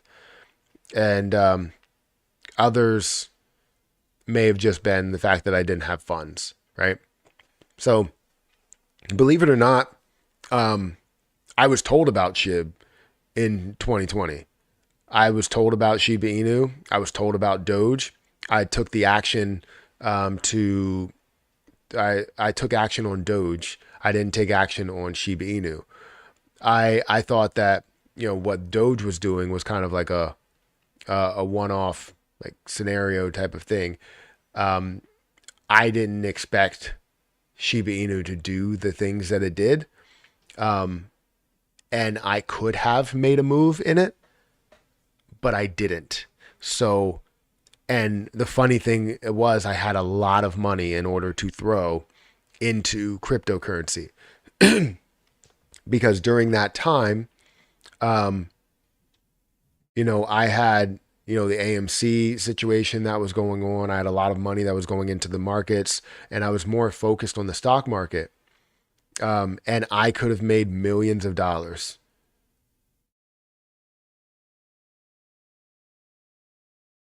I could have made literally millions, maybe even more than that, because I had disposable income, and I mean like a lot of disposable income. So I could have thrown maybe a couple hundred, and that would have turned to literally multiple millions of dollars if I would have done that. So that's my biggest miss, because someone told me about it, and I was like, it doesn't really look like the biggest opportunity, but I guess maybe I'll do it. But I didn't end up doing it. And then I just started making moves elsewhere. I was really focused on the stock market rather than the crypto market. But yeah, it was definitely tough. But I would say the other misses that I've had, I missed out on Solana. I was gonna buy it at $26, and at 50 cents, that's crazy. But at $26, I was gonna buy thousands of it, thousands of dollars, not thousands of coins. And I saw an opportunity because a lot of other people saw an opportunity. I believe I had a conversation with M. Kriegs about it, and she's a moderator on the channel. And she was like, "Yeah, you got to get Soul." And I was like, "Yeah, I was going to get it, or I was planning on getting it that day. I was planning on getting it the day before. I just never made that move to actually buy it." And it started to blow up, and I was like, well, I missed my opportunity. I can't get it now. And it was like maybe $40. I was like, all right, well, it doubled in price. I can't get in now. Then it went to like 60 and 80, and I was like, well, I can't get in now. I definitely can't. And then it went to 100, and it went to 150 and 200 and 240 or something like that. It just kept rising, kept moving. And I was like, well, damn. That is a complete missed opportunity, because not only did it go from $26 to like what, 270 or something, I don't know, it went up really high to like $100 billion market cap. I missed that opportunity, as well as Terra Luna Classic. Terra Luna Classic wasn't really my fault; it was my bank's fault. But I wanted to put $500 in there, and I could have made $300,000 if I would have put $500 in that project. That was my end goal, was to take 500 and throw it in Terra Luna Classic at literally the lowest time. I took $43. I would have taken literally 10 times that. And honestly, I would have made a little bit more than that. I might have been like 400,000, because if I would have taken the $43, added a zero to it, so $430, I technically went up to a point where it was worth $300,000. If I took $500, that would have been another level up to where I would have probably had somewhere around the $400,000 mark if I would have invested the money. But my freaking bank wouldn't allow me to do that. Now, MetaMask is pretty clear and pretty easy to use, and my bank does clear it. I also go through 2 different banks, so I can easily go, oh, you don't want to approve this? I'll go to the different one. So now I have things set up. So if worse comes to worse and I can't buy it anywhere else, I can buy it on MetaMask and I will get it. That's really the plan. So I missed out on a bunch of different opportunities. I also missed out on Pepe. I reviewed it at $100 million. Reviewed it at $100 million, and it 16x'd from that $100 million mark. People in the video that were in the chat, they were like, yeah, I know it might have run a lot, but I'm going to go ahead and put $1,000 on it and see what it ends up being. I'm going to set a stop loss at 900. If I lose $100, I'll get out of the position. I won't, be invested into it anymore. I just want to make sure that this is, not going to run to a crazy level. And those people were in my next video, like do you see what I made? Like I put $1,000 in there and now I'm up to $16,000. Some other people were like, I put $5,000 in there, I'm up to this much. And honestly, that shows that not everything that fits my strategy will work in my favor, right? And not everything that things that don't fit my strategy may actually work in my favor if I play it some way. So you just got to stick to what you know. And if you miss the opportunity, don't get pissed about it. Just understand what that missed opportunity was and then go on about your day. Understand how you can learn from that situation and go on about your day. I know someone with 10,000 BTC from when they were younger in a wallet, they can't find the keys. Are they actively looking for it though?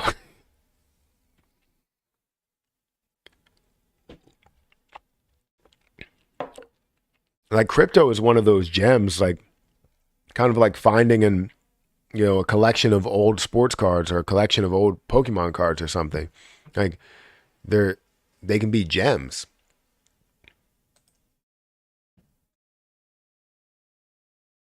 No, he gave up.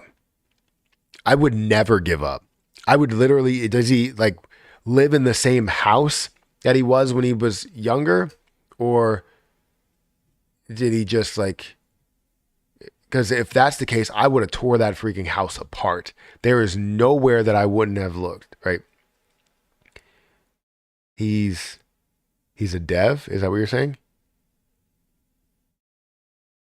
He's a dev for what? Some new Victor Wembanyama Web I can't say his name. Cards hit eBay yesterday. Really?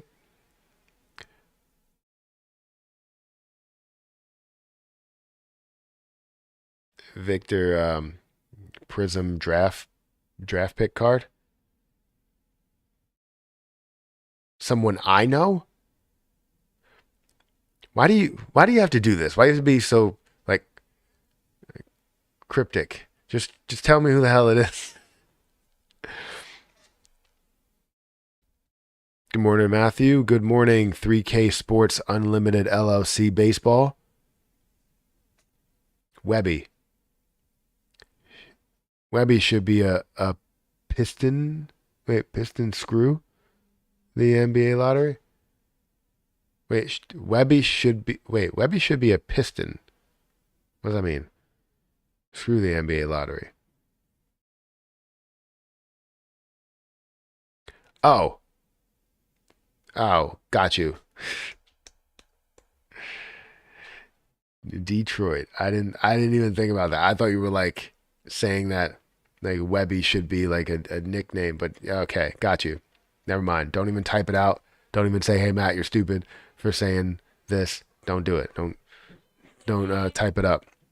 All right. So I'm gonna have to go and make sure that she gets on the bus, that Harbor gets on the bus. So I'm gonna go out there and kind of wait and wait and wait. Yesterday I had to take her to school at 8:50. So hopefully that is the case where I can take her, where she gets picked up by the bus and not me taking her. Why are we getting so many notifications? It's ridiculous.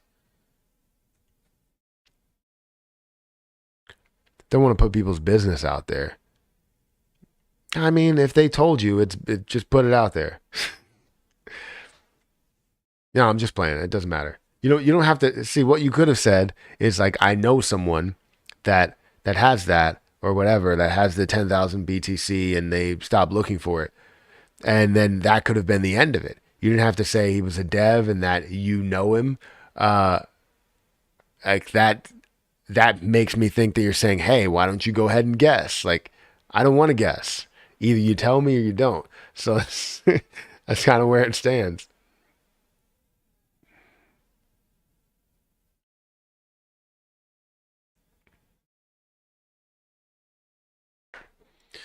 Let's see what's happening in the markets. Let's see if they've adjusted.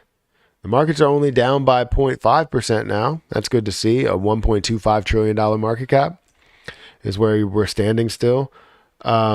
Bitcoin is at $31,061, kind of approaching that level of dropping below 34,000. I've noticed that I said I had some horrible thumbnails. Every time I type out ETF, it comes out EFT. I don't know why. Every single time it comes out as I type it so fast, I guess, and I don't even realize it. It comes out as EFT and not ETF. And someone put a comment on my last video saying that they were like, "Don't you mean ETF?" And I had it in the title twice. I had it on the thumbnail, and then I even had another thumbnail that I still haven't fixed that says EFT, and the title says EFT. I'm like, what is my problem? They're ETFs. Like, come on, man. It's just something. Maybe I think I'm dyslexic because I swear I see things in different places where they aren't, and I swear that has kind of moved over to my daughter as well, where EFT Inu started up.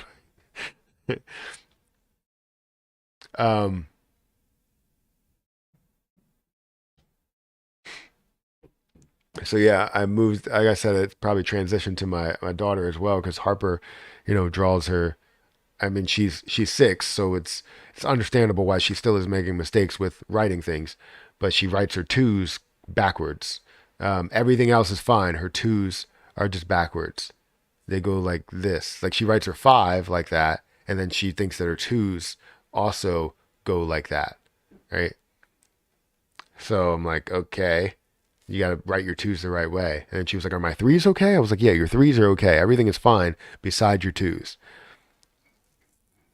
So she also does B's and D's backwards. And she was like, because I try and make it like so that it makes sense why it's happening. I'm like, B's face the word, B, their belly is facing the word, and D, their belly is away from the word. And then she's like, what about the word thumb? Or what about like where the B is in the middle of the word or something like that? And I'm like, well, that's an exception. Like, just figure it out. And I say B to the right and D to the left, and she knows where rights and left are, but it's still difficult for her to understand. I'm like, B goes towards your right hand. D goes towards your left hand.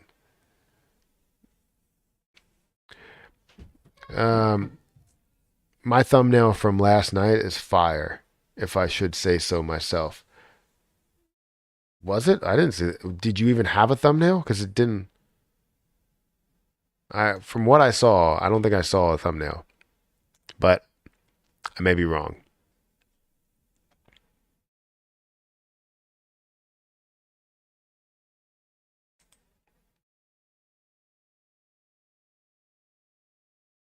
Oh, yes, I did see a thumbnail. That's not bad. Yeah.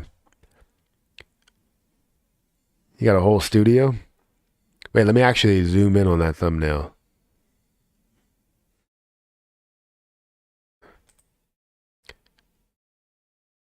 Because I thought you were just in. For some reason, all I saw was like an image from far away because it came up. It came up as like a really small thumbnail pic.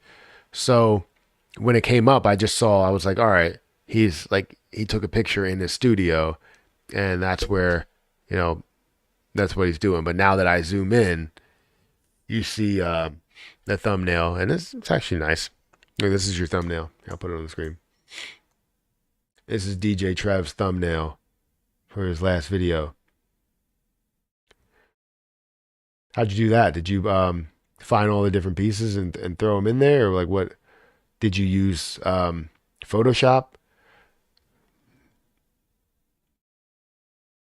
or was that already a thing? Was everything already created?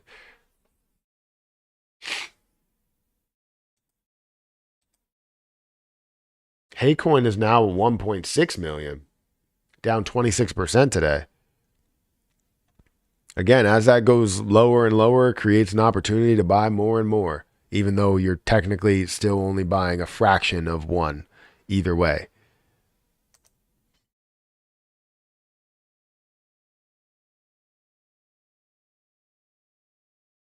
All right, let me get up because I have to go and take this lady. I did it. I did it piece by piece with my iPhone. With your iPhone, that sounds like it took a long time. I mean, it's a good thumbnail, so sounds like it took a long time though.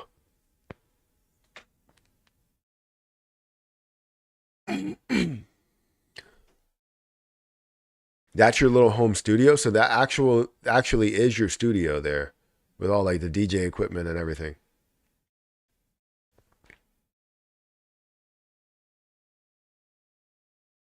Yeah. See, I use Photoshop. I use Photoshop for mine. Like I have. Oh, let me make that smaller. Actually, I don't know how to do it.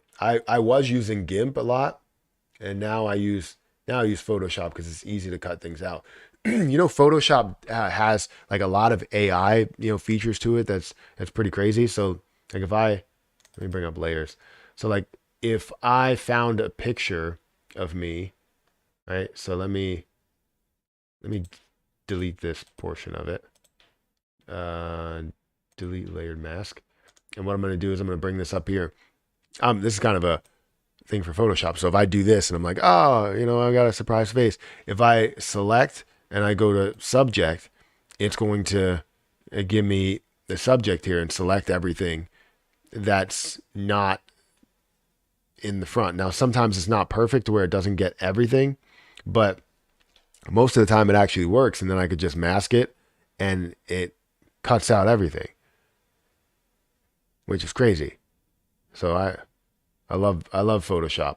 I used GIMP for a long time and I was always cutting things out and everything, and this is just so much easier. All right.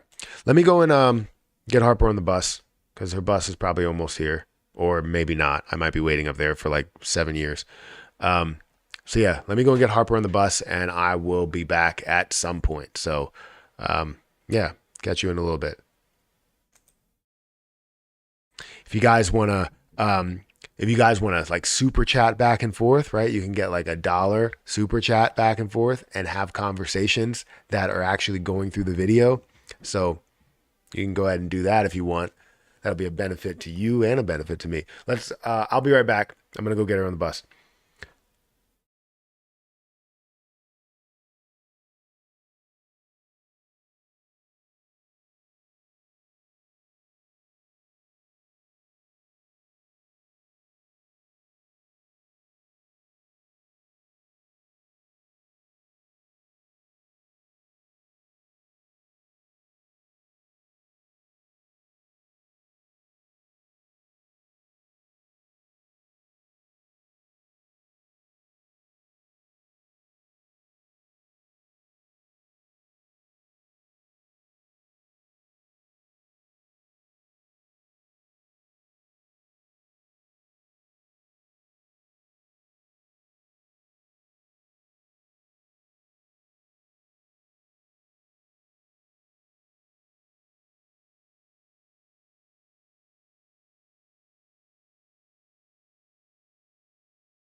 DJ Trev Market Talk donated $1.99 through Super Chat.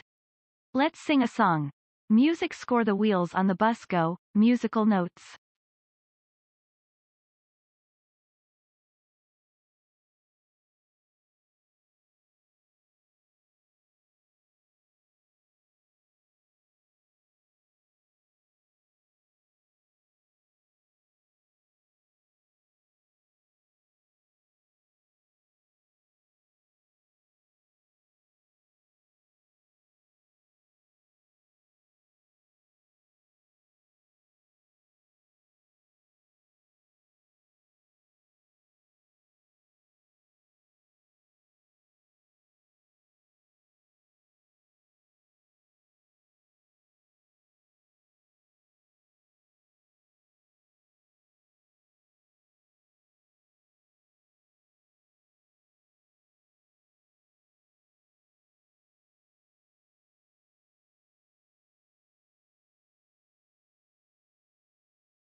Audio wasn't on. No super chats for Mr. Matthew. No, you're good. Oh wait, we did have something. Oh, it was from you. Did it actually play? Now I'm kind of interested in what it. Now I'm kind of interested in how it actually said it. It wouldn't sing it, but it was just. That's funny though. You didn't hear anything? Did you hear it? Did it happen?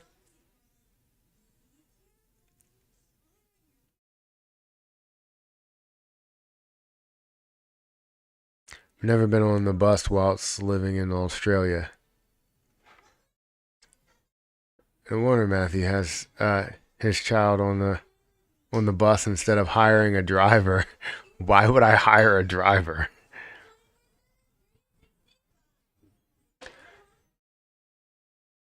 What are your plans for the long term? Oh, we're talking about Elmo, or you're talking to DJ Trev about Elmo. You see Elmo at $1 in 2024. I see Elmo to $1 or more whenever the bull run gets going. I have money to invest, just can't decide where to invest next. I'm thinking RNDR, but did buy $1,000 worth last week. So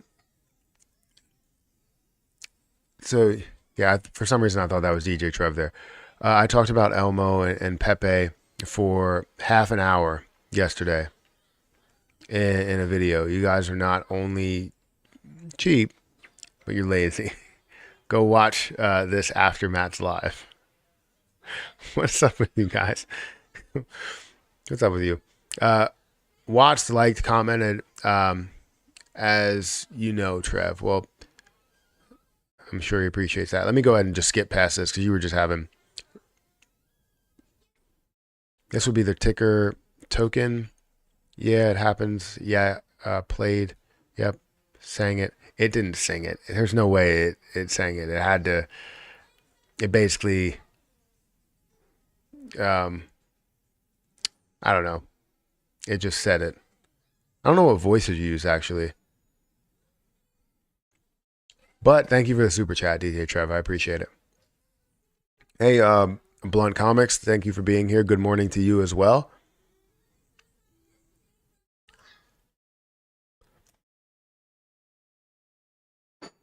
But yeah, we ended up getting Harper on the bus. She almost was late to the bus, and then a dog from a neighbor's house got out, and I was trying to help them get the dog back. I was trying to help them get the dog back in. Hey, Hayden, can you open it? Do you need help?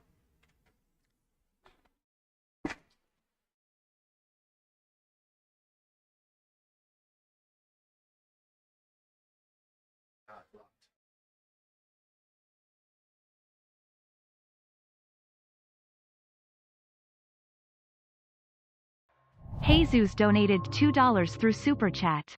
AI will take over humanity, you have been warned. Wait, what? You donated $2 through super chat. Thank you for the super chat. I appreciate that. I want to say I will take over humanity. You see, you have been warned, or AI will take over humanity. You have been warned. Probably. I'm right there with you.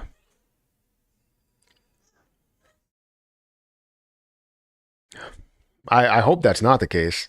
I mean, in most cases, the people that are working on the internet and have a, I guess, a more personal approach to it, I mean, they'll probably go far. But a lot of jobs and people that are doing like hard labor jobs will probably be taken over by AI. It just makes sense, right? We have machines. We have a ton of machines that need people to make sure they're working appropriately. But then once you get to a point where you have AI and you have that one person that's probably managing the AI to make sure that nothing really falls out of line, or even having AI to manage the AI, that could even be the case.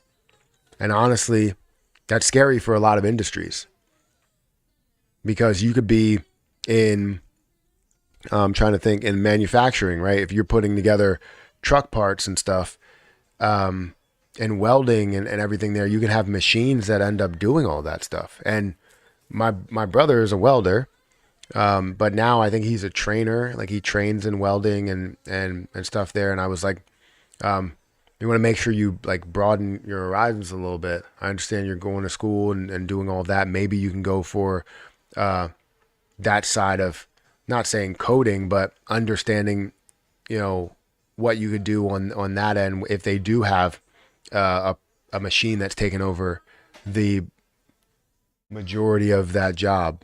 You know what I mean?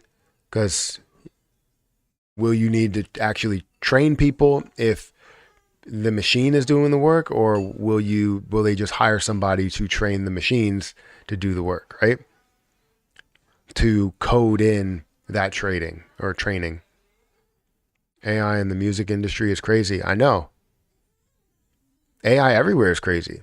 I mean, even to the point of like making content on YouTube and making content out here. There's a lot of AI that sounds like it's a person telling you about this story, and it's not. It's AI that's telling you about this story. It's Chat GPT that came up with the best 5-minute video. If I go to Chat GPT and type in 5 best credit cards to own of 2024, and in 8 minutes, they'll give me an 8-minute video that I now have a script for. Yes, it probably won't be the absolute best video, and they also won't have the most accurate information or up-to-date information because of like Chat GPT only goes until like 2021 or something for like the pro version. So you're not really getting like data for 2023, honestly. But once you do have that, like what's stopping people from just creating scripts and finding the best scripts online rather than creating them themselves? It's insane. Same thing with cryptocurrency. There's people that are making money with ChatGPT, even though they can't give predictions. They can just say what's like the best to invest in for the long term and all of that stuff. I really like this American Express Blue Cash Preferred card. If you guys haven't checked out my credit card channel, definitely go ahead and check out my credit card channel. I talk about different credit cards like the American Express Blue Cash Preferred card. And I have a new video coming for a sneak peek into the Chase Freedom Flex card, my first Chase card. So if you want to go ahead and check that out, that'll be uploaded today at like 5 o'clock. Just kind of a sneak peek on what we have coming there. And also, we're doing a giveaway on that channel. So if you want to be a part of that giveaway, we're giving away 2,000, sorry, not 2,000. We're giving away at 2,000 subscribers. We're giving away, $100 to four different people. We're giving $25 to 4 different people, $100 total. However, I want to get there hopefully by the end of next month. We get there by the end of next month, we can probably increase it to a level of $200. If we get there a lot sooner, maybe mid next month, we can increase it to maybe $300. You know what I mean? So it'll go out to more people, so that more people have a chance to win. It's still the same amount of subscribers, but just more winners.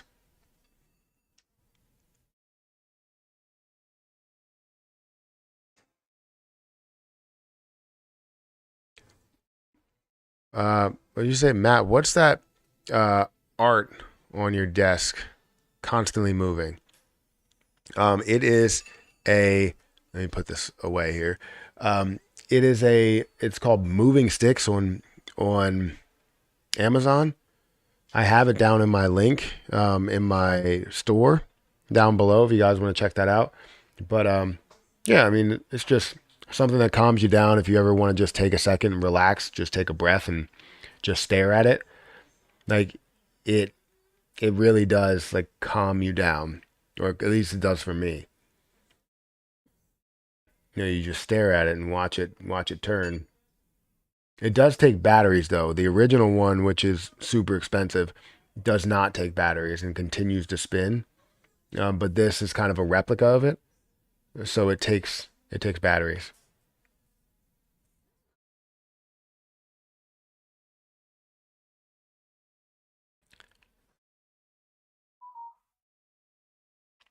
Um, I don't trust anything anymore. It's insane. Well, what they can do. Yeah. I mean, if somebody calls me and asks for money, I will hang up the phone and call that person back. I'll call the person back because it seems like, like they'll be like, oh, I'm in jail or whatever, and I need help. I need you to send this much money to this place, and it's like why would if you're in jail, why do you need Target gift cards? Like, what is your problem? So I'll hang up the phone and call that person and say, hey, are you in trouble with something going on? You see how I did that? I did that like an old person. They say that old people do it like this now, young people do it like this. Like they go, yeah, how you doing? Or they just go like this, hey, how you doing? But old people go like that. I mean, that's just the way to do it. That's the way a phone works. Because one part you're talking to, the other part you're not able to see what you're talking to over here. If you don't actually, like, this is not saying that you have a phone, or this is not saying that it is the phone. This is saying that you have a phone. This is saying that it is the phone, right? So this is the microphone and this is the speaker, right? So you got that.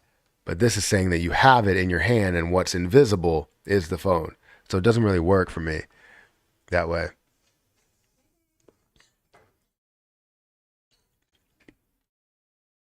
Matt, change the batteries. It doesn't go all the way around anymore. Yeah, it should. It should go all the way around. I probably should change the batteries. Give me a second. Let me stop it.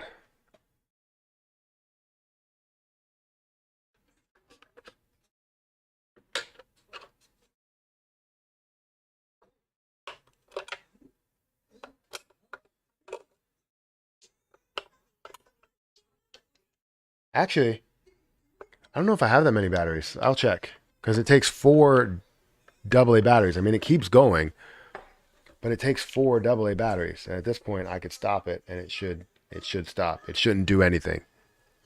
Don't do anything. Stop it.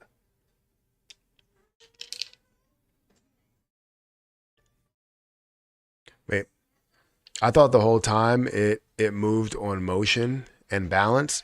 So the normal one does, but the replica does not. Because if I buy one of the original ones, like I forget what it's actually called, it should.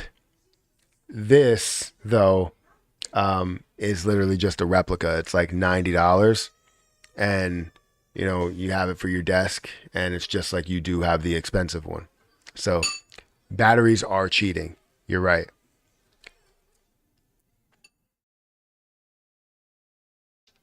So it's a replica of one. There's no way that I'm spending $1,000 on like the real one.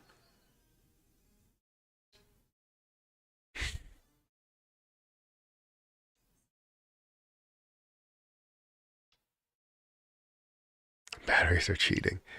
Give me a second. Let me go see if I have any other batteries. If I don't, then it's just not going to spin all the way around.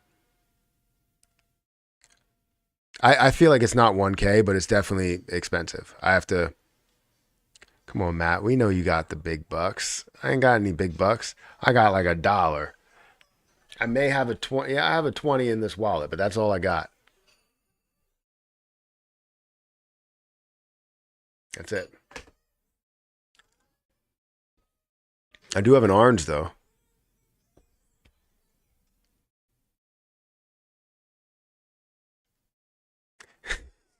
$1,000 for common sticks. You can just look at the $1,000 to calm you down. I feel like that's not true because $1,000 I'll end up putting into like some sort of investment. I wouldn't just look at the $1,000. Just staring at the $1,000 actually makes me anxious. I feel like that $1,000 should be working for me.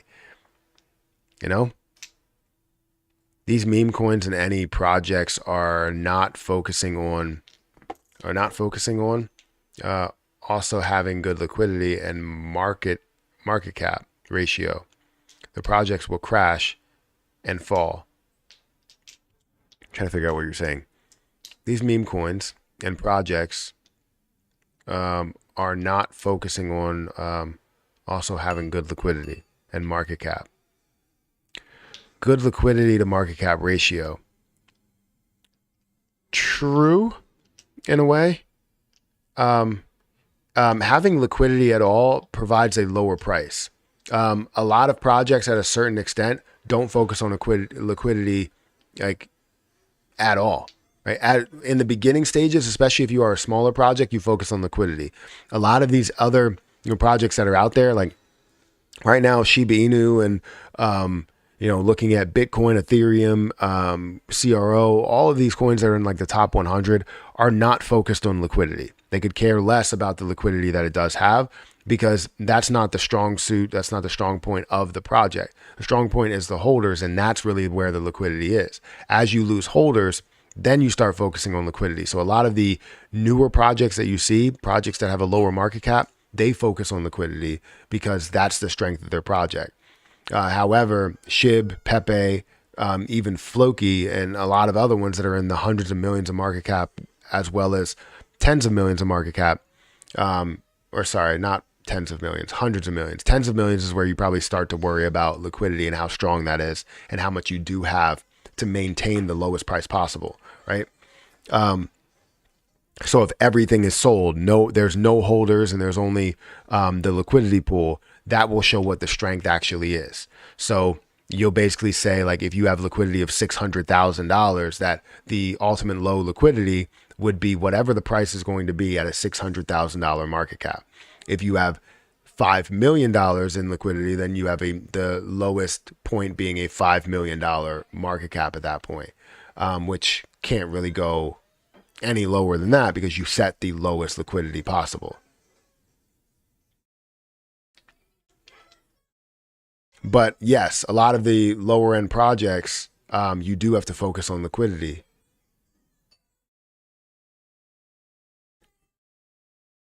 Matt, you can't buy a real perpetual motion statue or get his daughter a private driver because you people are too cheap to send a $2 super chat. That's not the case.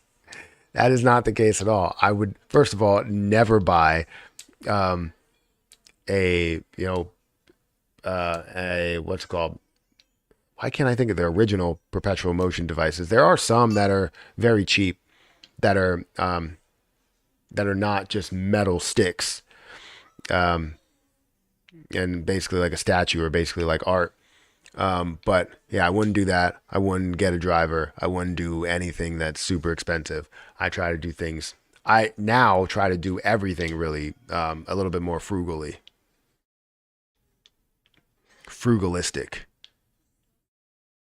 But if your liquidity to market cap ratio is trash and low, one person pulls money, crashes the project. That's why they will not be successful. I promise you. I remember I said it.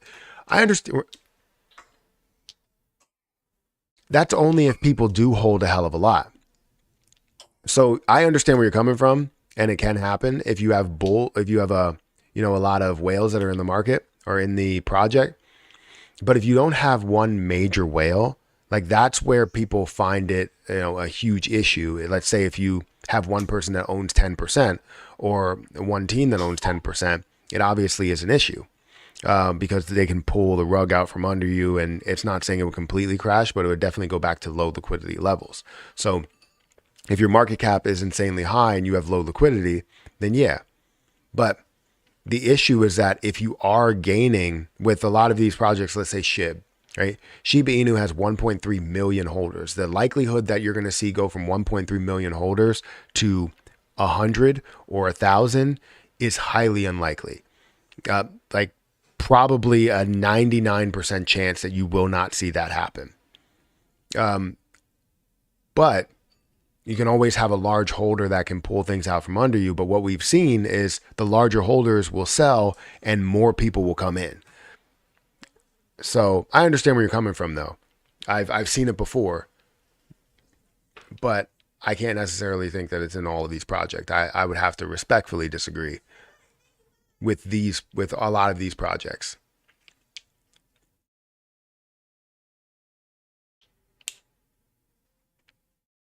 That's completely backwards. A smaller project should be focused on holders and the larger projects should be focused on liquidity. Can't sell if there isn't enough liquidity, so it becomes a trap. We're talking about two forms of different liquidity. There's liquidity in the form of strength, in the form of keeping the project healthy, and there's a form of liquidity being each exchange having a certain amount so that you can be able to sell. That's a whole different way of looking at it. There's multiple forms of looking at liquidity. It's not just one way. There's different factors that you have to focus on it. Just like if you were looking at, selling pressure. Selling pressure can come in two different ways or multiple different ways, but you can see it by shorting the position. You can see it by actually selling the position. It's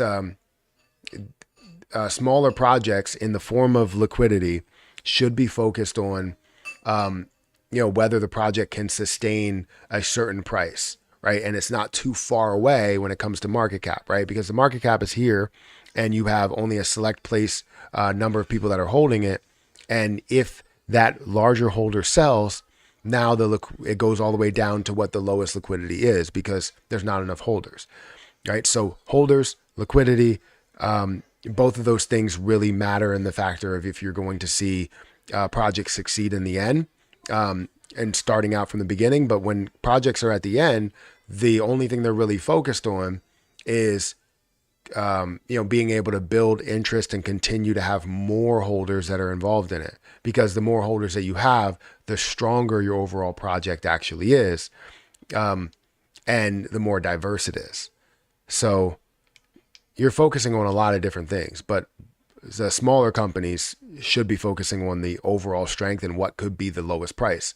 Because in a lot of cases, I've seen people have, what looked like a strong project, and then one person comes in and tries to buy a hell of a lot because they have a lot of money.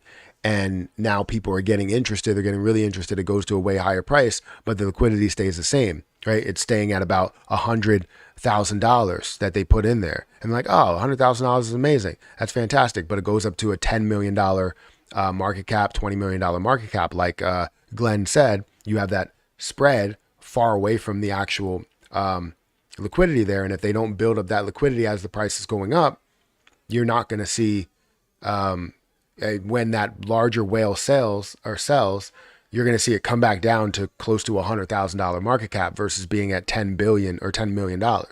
So yes and no. Glenn, there's so many things that we have to look at.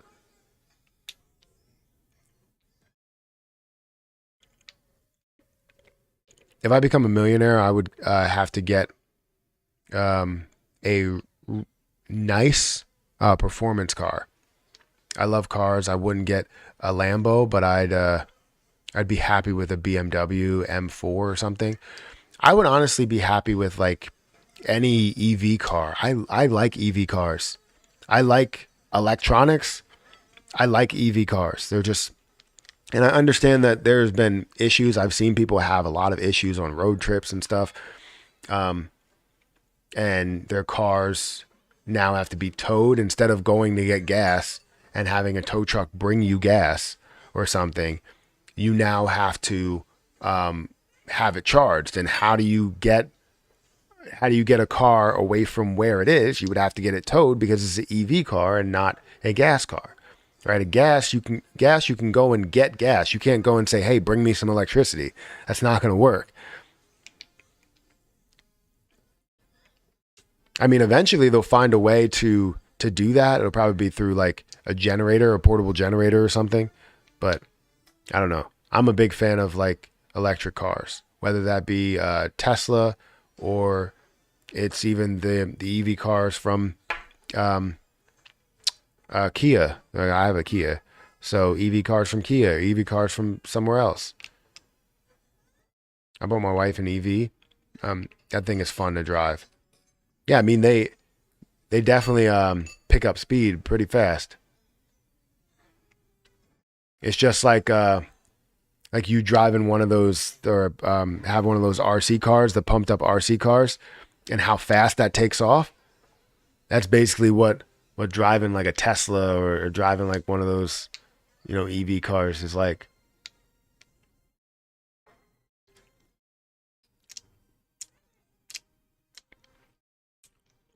Anyways, let's see if the market has changed a little bit. Let me go get some water. Oh, actually, I have water right here. I would need to go get these batteries.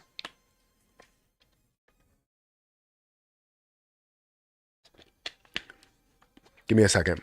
I'll be right back. While you guys are here, if you haven't hit the like button, please do so. Also, if you guys want to sign up for Robinhood, anybody that's interested in signing up for Robinhood, you can use my link. The link is in the chat. Actually, did I link someone else's? I linked someone else's thing. I thought the link was in the chat. How did that even happen? Did anybody tell me that something else was linked?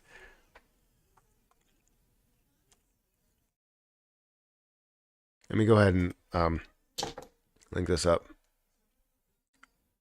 Give me a second. Yeah, if you want to sign up for Robinhood today, go ahead and sign it up. Let me put this in the chat.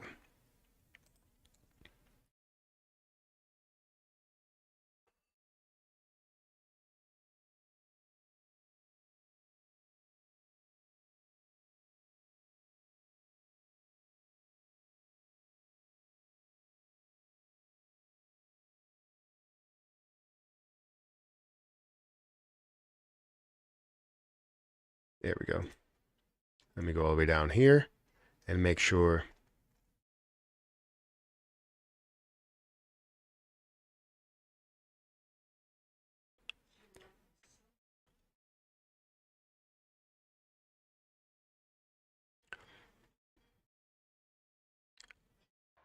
Bluetooth donated $1.99 through Super Chat. What do you think about Pepe 2.0? What do I think about Pepe 2.0? So Pepe 2.0, I said this earlier in the stream. Somebody asked about it, and I think Pepe 2.0 has potential to run. The only reason is because Pepe has a potential to run. And I think with Pepe running, that will tell you how far Pepe 2 will go. Pepe 2 is just a copy of Pepe 1 and people that are looking to gain a lot from it. If you did get into Pepe 2 at a low level and were able to profit from it, that's fine. But I believe that Pepe 2 might have more of that chance to kind of give you a lot more than what you expected, right? Because Pepe 2 is what, at like a 60 million or something? Actually, let me go back here. Pepe 2.0. So it's at like a $12 million market cap. And the reason why I say this has a potential chance to go somewhere is because it will just kind of mirror or try and copy the movement of Pepe. It's not saying that it will go past Pepe, but it will give you that look to see maybe if you're seeing a $300 million market cap there, you might see a $10 million market cap here. If you see a $1 billion market cap there, you might see a $100 million market cap for Pepe 2. So it's all about where Pepe 1 goes, and that's where you'll see that. I mean, this is literally just, that copy of that. It's never going to get past it. But, just depending on, how many people see like Pepe 1 as an opportunity and they're like, oh, I took my profit, let's put it into Pepe 2, and then continue to move that down the chain because there is a Pepe 3 as well. So I'm not saying that it's the best thing in the world, but it will move with Pepe. I see you have a gaming channel. Have you ever played Arena Breakout? I haven't. I do have a gaming channel. I like to game, but there's a lot of times where I feel like I game to get away from, the constant conversation. I just want to play. But then again, I like playing these games on stream, but we don't have like a massive amount of people that are there. I'd rather probably play the game and upload later than play the game and consistently have that conversation breaking up what's happening in the game. So I haven't played Arena Breakout. I've never played it. I have the very first mass production EV in 2011 Nissan Leaf. That sounds horrible. No, I'm just playing. How is it? Oh, okay. What's the gaming channel? It is um TPEG, the Perry Experience Gaming. So you would look that up and you'll see that. Or if you just go, you click on my name, it'll take you directly to it. So like if you go, let me see, you go here, you go to my name, and you'll see that, I am live right here. 77 people watching. Thank you guys for watching. I appreciate it. But if you go here and you go to channels, right? And you go to my gaming channel, this one, so TPEG, the Perry Experience Gaming, that's where it is. I've uploaded like a few videos on here. I've live streamed a couple of times. I went through the quarry, which was fun. That was a fun game. But I kind of like this style where I'm like, I record a game, I record something, and then I upload it later, rather than the live streams, which I played Spider-Man 2 for a little bit, and it just wasn't, I don't know. It was fun to play, but I felt like I was distracted the whole time. Matt, do you do any sponsorship meme coins like Elmo anymore? I don't do any sponsorships. I mainly just do reviews. I know there's a lot of people that have reached out to me and asked me to do different sponsorships and partner with different coins. And, I've seen people's prices on the partnerships, and I can have like some same prices if I'm going to partner with somebody. That means that making videos whenever I see fit, I can make those videos, and it may be, yeah, what's up? Did you eat all your food?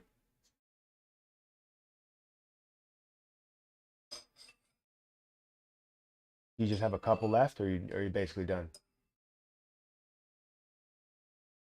Done? Okay, go ahead. You can get up. Give me a second. I'll answer that in a couple of seconds. I'm gonna take this. I don't want you to spill it.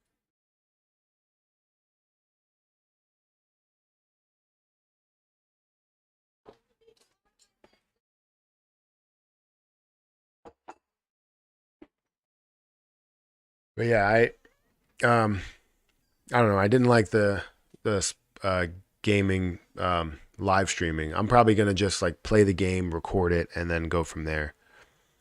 Spider-Man was good. I'm still playing it, so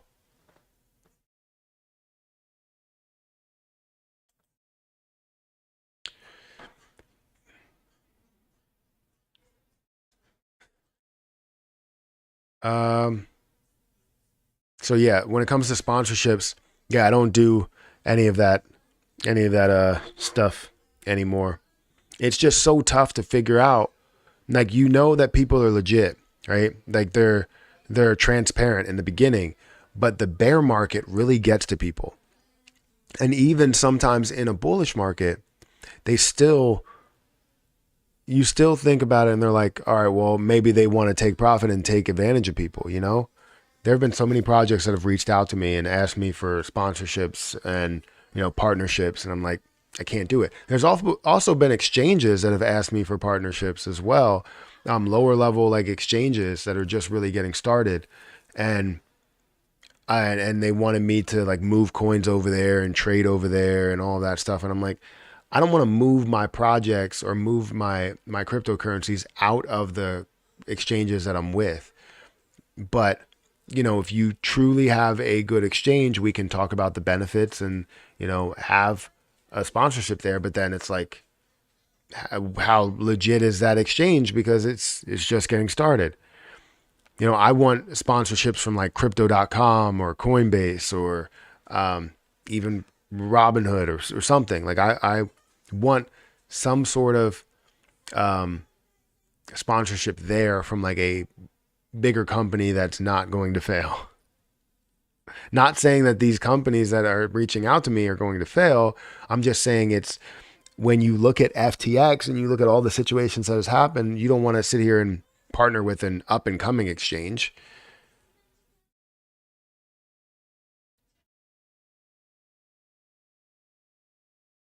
What's your most favorite game of all time?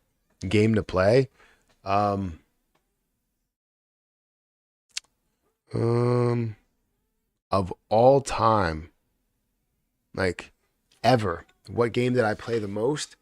Um, I played a lot of wrestling games when I was younger, and I would probably say like SmackDown Just Bring It or something. Like I played that religiously for like 3 years. Like I would go to my friend's house and we would play it. And I used to play wrestling games all the time. I loved it, and I still play them, but not as much because the storylines aren't as good.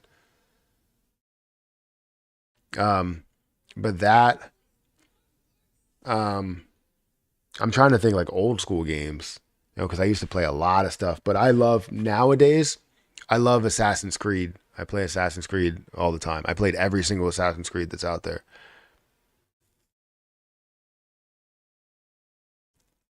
You love the game Black? I've never played it. Caspa is where it's at. Is it? Street Fighter is good, but I used to play that on like the arcade thing, and that we used to play that all the time. We would go to the store and we would play it, spend a ton of quarters playing that game. But then when it got on a system, I got kind of bored of it. It's like the competitive nature of it kind of died off as you have a controller rather than playing on like the with the two buttons and the joystick. I used to love going to the store and play Street Fighter. Street Fighter 4 or some, or I think it was Street Fighter 4.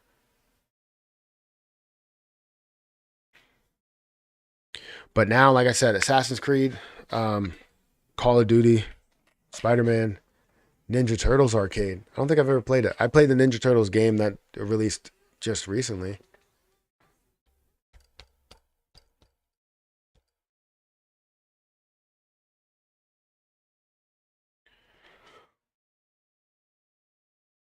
Let me open this orange for Hayden.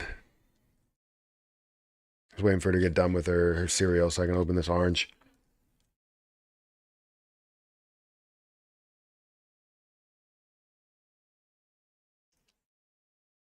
Actually, this orange doesn't look good.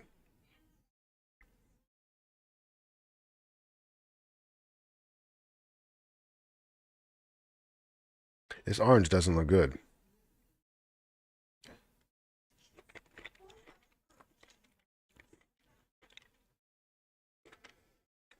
It's fine. Wish I had a napkin though.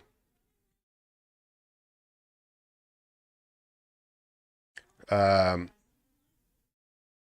Turtles in Time back in the day. Yeah, I don't think I've ever played it. I played Mario Kart. Um, oh, Pokemon Stadium. I played that. That was fantastic. So he eats it anyways. Well, I have to test it for him. You have to do the dad test. You have to make sure it's okay. You have to check the quality. And by checking the quality, you check the quality of everything. So like if she has a pack of gummies, I have to check the gummies on that. So I'll eat like two to make sure the quality's there.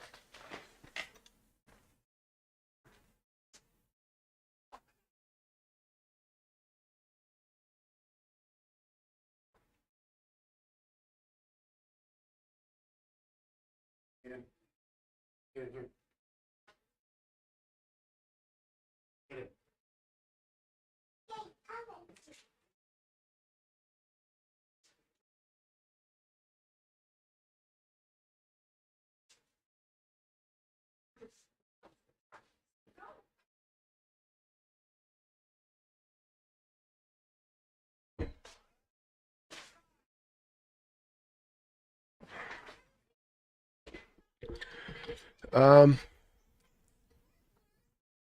I remember Dig Dug on Atari was my favorite. I don't know what that is. I have no idea what that is.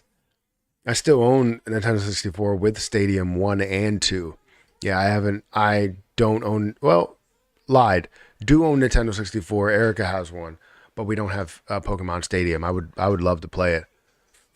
Probably horrible graphics because I remember it being a really really good game, but I'm like now with the graphics that we have currently, it's like, why don't we just get a Nintendo Switch and just get, I think they have like a new Pokemon Stadium, right?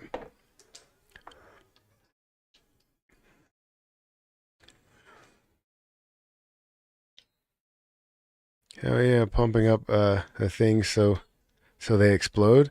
Dig Dug was fun. I never played that. Now, they weren't bad graphics for the time. I mean, they weren't bad graphics for the time, but right now, no, unfortunately, there's no new Pokemon Stadium. Yeah, I don't understand why not. It's a popular game, right? What do you think about Dogecoin blowing up 2024? You think it will happen? So do I think Dogecoin will blow up? What do you mean by blow up? Like, how far are you assuming that it will go? What market cap are you thinking of a blow up? Because technically for people blowing up, it could be 100%, 200%. I think we'll see it back up to the high market caps that it was at. So maybe the 70, 80 billion dollar market cap, maybe even further than that. But it's about where the price will be. 100x? No, I don't see that. Dogecoin is already at a $10 billion market cap. So a 10x would be a $100 million market cap. That means Dogecoin are a $100 billion market cap. So that means Dogecoin at a 100x will be a $1 trillion market cap. I don't see that at all. Unfortunately, I don't see that at all. But, levels up to the all-time like high, maybe even a little further, past $100 billion market cap. But I don't think 100x for Dogecoin is a possibility at this point. You already missed like your opportunity for you to get 100x when it was in the millions of dollars of market cap. But yeah, I wouldn't push for 100x now. There's probably a lot of people that are saying that, but I'll be honest with you, I don't think that's the case. What do you think about ladies? I was a fan of the ladies when I saw that Elon Musk, kind of tweeted about it, but then you haven't had anything since. I mean, you're sitting at a $30 million market cap, but I wasn't like the biggest fan. I was the fan of the tweet and the pump of it. But unless he decides to mention it again, you're not going to see any type of movement in this position.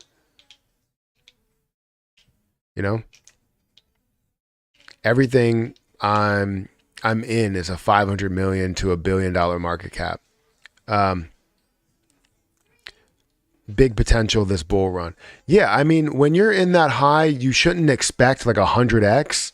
But what you can expect is like a, maybe, a 10x or see something further than that, right? If you're at a $1 billion market cap, you can look at, maybe a 20x there, maybe a 10x here, maybe a 50x here, depending on what you're in.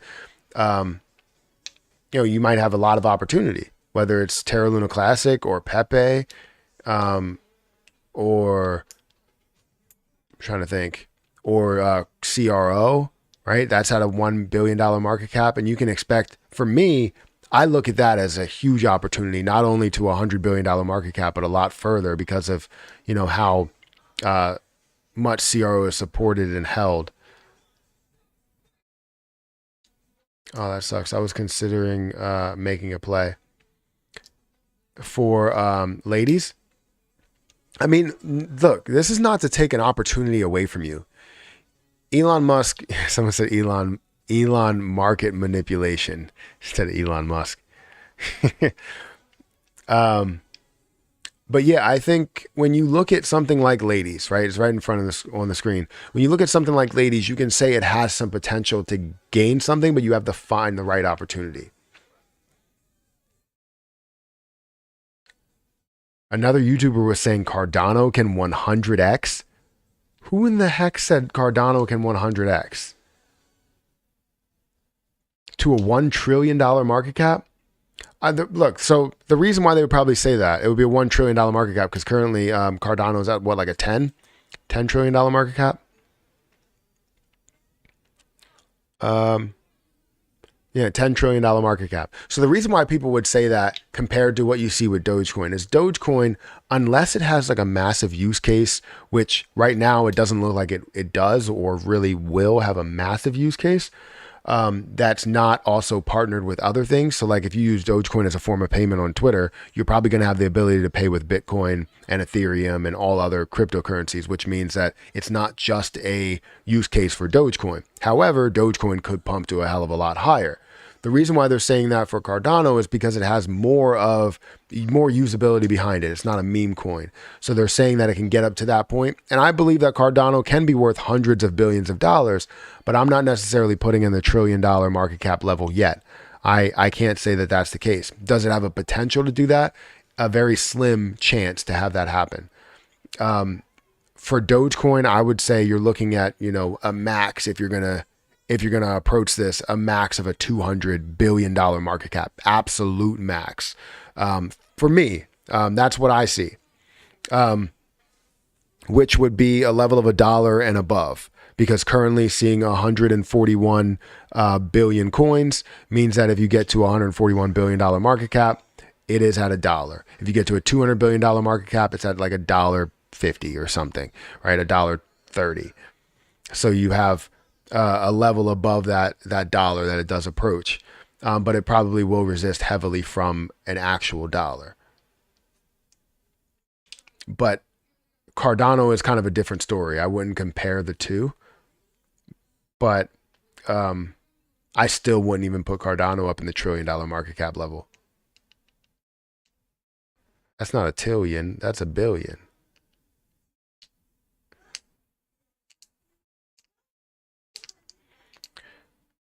I would be very rich if ADA 100x'd. Yeah.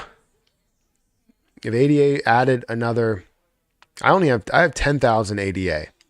If ADA went to and added 2 zeros to its supply, right, or to its market cap right now, I would be looking at, well, obviously we want to see it.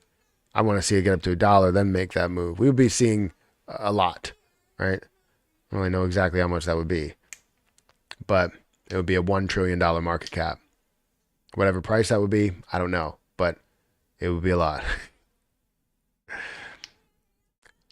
Matt, I'm interested in your opinion here.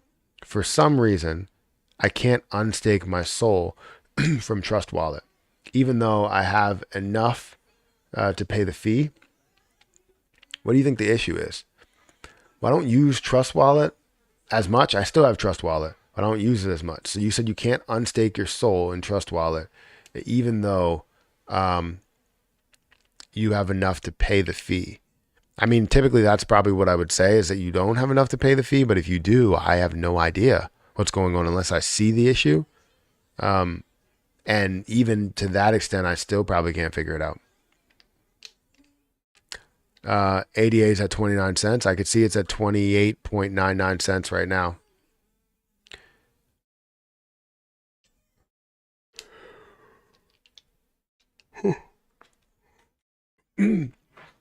I'm truly curious to see what CRO does as a company. They are doing so much that I hope they get the love it deserves. I would agree. I like CRO. I like a lot of things that they are doing. I've made tons of videos on the play, and I still have 87,000 CRO. I would like to hold more, but I'm currently investing a lot into dividend plays and playing that dividend market. You know who I haven't seen on YouTube in a while, and maybe I haven't looked them up? JJ Buckner.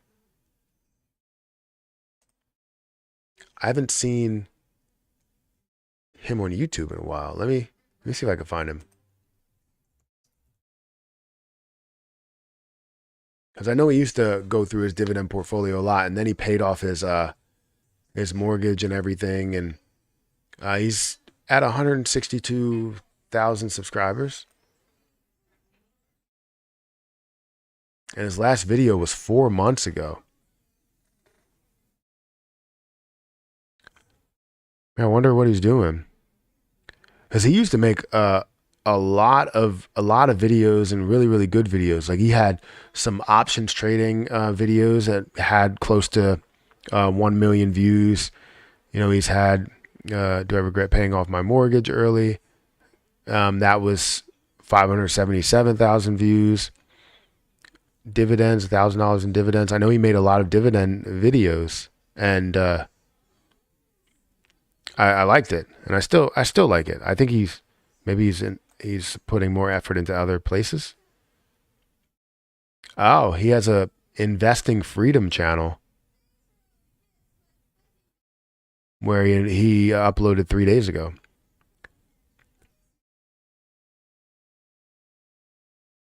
Huh? But it's not consistent. He's just uploading.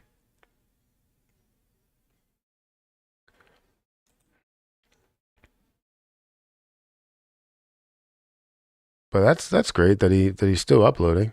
I don't know if he's pushing through like his podcast 4 days ago, 3 weeks ago. So I mean, yeah. I don't know if anybody's familiar with him.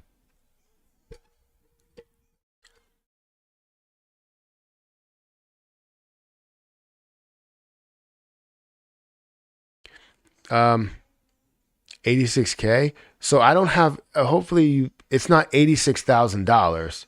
It's 86 like thousand CRO, which is now worth what, like $4,000 or something.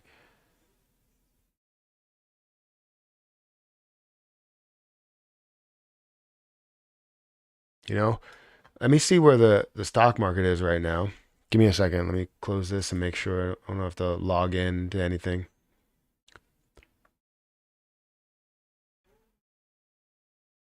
All right, so some things that are moving.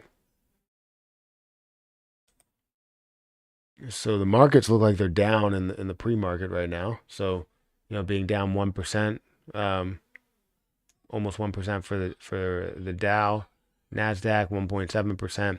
I mean, it is the pre-market. So let's look at what's happening in the pre-market, because things aren't open yet. We got about 15 minutes. I won't be live. I'm going to be heading off here in a couple of seconds. Um, see if anything is moving. ZOM is down in the pre-market. I was going to say that kind of pushed up, but I guess ZOM hasn't really made a move. It's crazy how far this has come back. I wish I had the opportunity to hold on to this longer, because I felt as though farm, or it's not farm, ZOM would give me so much more, and I definitely think that it will. It still will. Um, and that's a huge amount of opportunity all the way up to the 200 EMA, if not a lot further than that, as we see, progression. I don't know what their financials look like, but if we look at the quarters, so in 2022, 4.7, 6 million, 5 million, 6 million. What does their bottom line look like?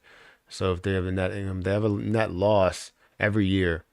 3 million, 3 million here, 6 million, 5 million. They've had a net loss every single year, or sorry, every single quarter. So looking at it annually, you'll see a net loss of 2022 and 17 million, a net loss of 18 million, 16 million, 19 million. They've been losing ever since. But the point is that I've seen a lot of what they've done with shorting, and that's a position that you can see a pushback up from investors itself. Just because something's at a loss doesn't mean the stock is a failure. We've seen that with AMC and how far it has jumped up, but then also with how this really does affect them when they continue to attack them short wise. They still haven't gotten out of debt. They're finally reaching a quarter that's positive, which was last quarter. I can't wait to see the quarter for this year. I think it's an important date. I talked about that AMC gets their earnings, and you get to see what their bottom line is, net income. Again, after taxes in 2022, they lost about $1 billion, but they went from losing in 2021, right? Because they lost 149 million. If I could scroll over a little bit, So that was 2021, 2020, 2019. Net income after taxes, they lost um, after taxes for 2021 and 2020, 4.59 billion because of COVID and everything that happened there. Then 2019, you lost 149 million. And then in 2018, they gained 110 million. So leading up to that, I guess you saw some positivity, right? But then the year before that, it was a loss of 609 million. The year before that, it was a gain of 111 million, a gain of 103 million, a gain of 63 million, a gain of 363 million, right? So going all the way back to 2013, you've had positivity. Even with only seeing 2.75 billion dollars worth of volume or worth of revenue. Now in today, you're seeing 2.7 billion in revenue, 2.95 billion in revenue, 3 billion in revenue, 5 billion in revenue. So you see the increased revenue that it did have, and then suddenly the decreased revenue. And now this last year, you see 4 billion in revenue.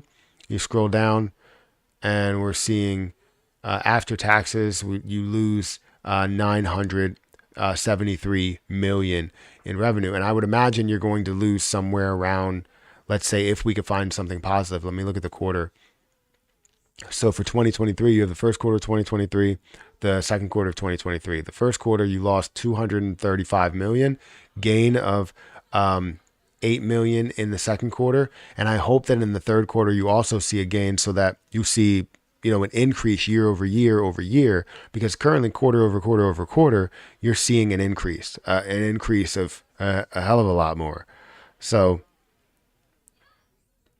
I think you said in 2024, AMC will be phenomenal. I agree. I think as long as we see movies that continue to be made and continue to go into theaters, yeah, I would 100%.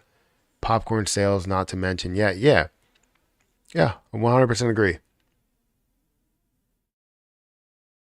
I would love if if AMC would like somehow sponsor with their don't they sell like clothes? Because I love movies. I love movie theaters. It's not about the stock for me. It's about I mean, I like the stock, but it's not about that. It's about the concept of it. Like I love movie theaters. Movie theaters need to stay around.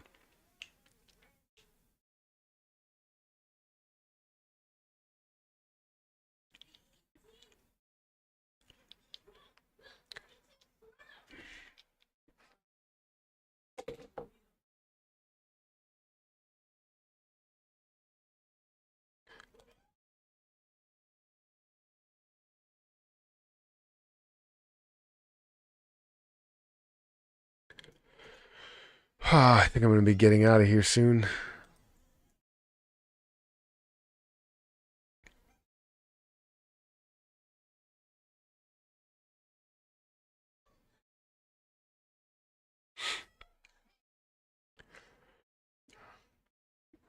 Um, let's see, popcorn sales.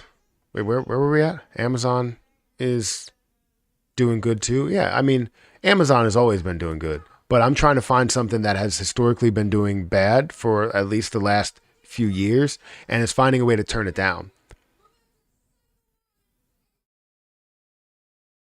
Their merch sells out. Um, let's see. What's a Matt? What's a fixed income security? Um, I believe that's something that. So I'm trying to think of something that does have a fixed income because you would say like dividends, but those dividends do change. It's something that provides you a fixed income, something that you invest into or you hold that gives you a certain like maybe APY that's fixed, a fixed amount that you would have. I'm trying to think of. Let me go ahead and search up like what's the type of things there. Give me a second. Fixed income securities are debt instruments that pay a fixed amount of interest in the form of coupon payments to investors. The interest payments are commonly distributed semi-annually and the principals are returned to investors at maturity. Bonds are the most common form of fixed income securities. Yes, that's what I was thinking of. Bonds.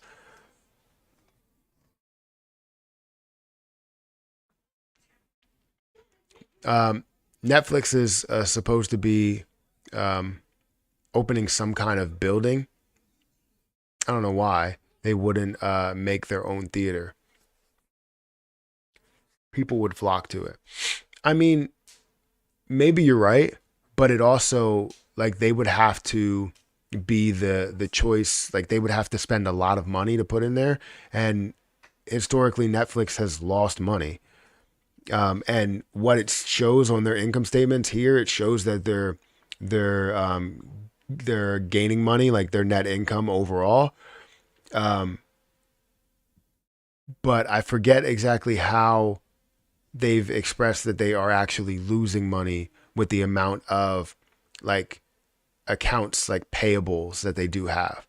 So the amount of money they have to pay to actors, the amount of money they have to pay to studios, the amount of money they have to pay to different places that are filming these places, and they pay them in the form of accounts payable rather than what your actual cash flow is, if that makes sense. So it's a different way of looking at it than just looking at the actual bottom line, which is interesting because when you look at Netflix's bottom line, like, they make so much. Netflix.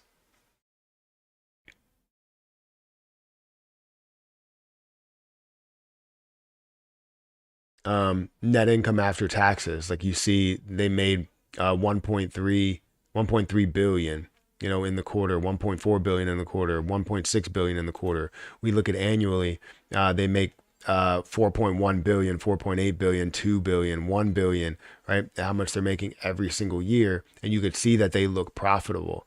But you can look it up, and they'll break down exactly why Netflix is losing money.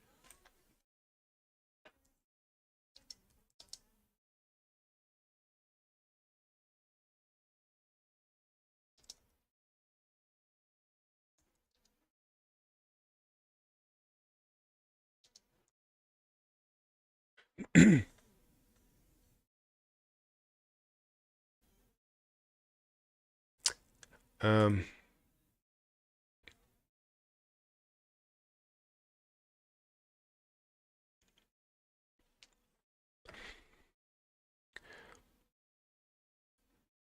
it says, why is Netflix struggling financially?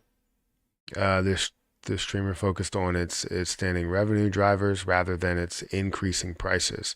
The company is weeks removed its least expensive no ad plan, and pushing customers to opt the cheaper ad plan instead. So I'm not sure if they fix that issue, but I'm pretty sure as you look at it, after a nightmare of losing subscribers, Netflix just lost 18 billion in value. That was 2023.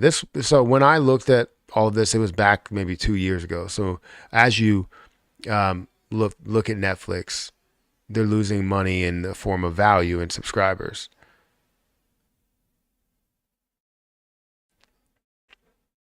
But I guess I haven't looked at Netflix since then. So is Netflix running at a loss?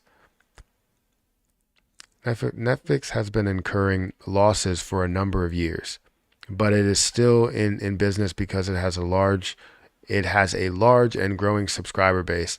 In the first quarter of 2023, Netflix had 221.64 million subscribers worldwide, up from 207.64 million in the same quarter of 2022. The article is, why is Netflix losing money?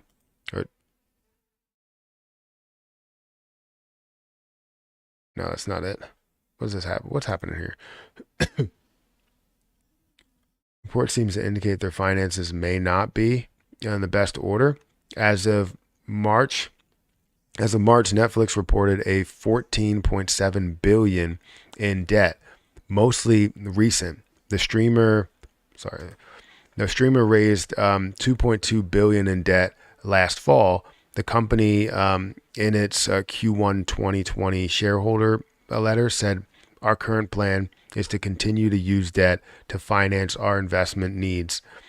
So they're basically going into debt to continue to provide the products that they're providing. Since my philosophy is that Mr.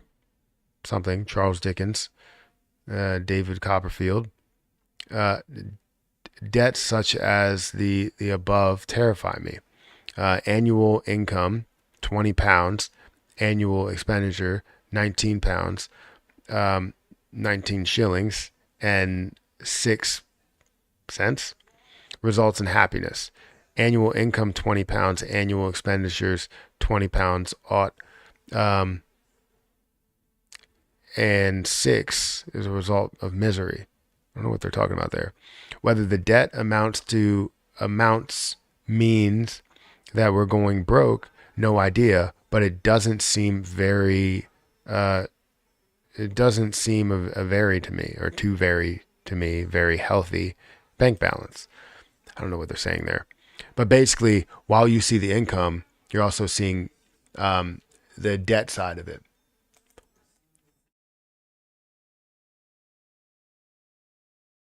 So long-term debts that they've been.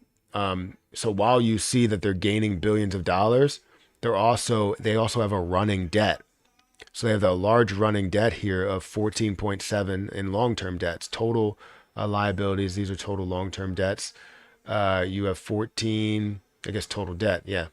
14.35 billion that they've been running, and 14 or 15 billion. They're paying down the debt, or they paid down the debt from 2020, but you have a crazy debt from that started, I guess. When did it actually start?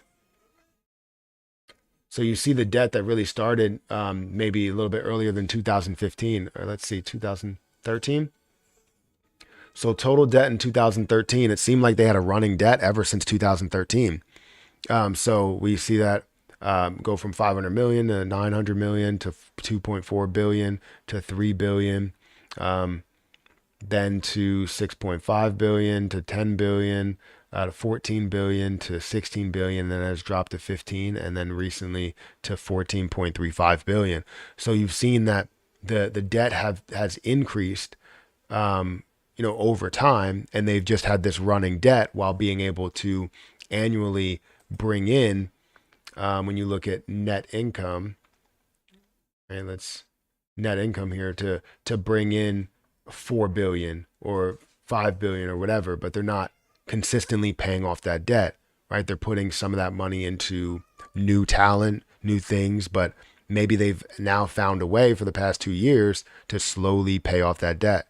And the problem that you will have is that if you you have competition and you start losing subscribers and losing some of that income that comes in, losing that bottom line, then now you start losing the gap that you have between in order to pay down some of the debt that they do have. So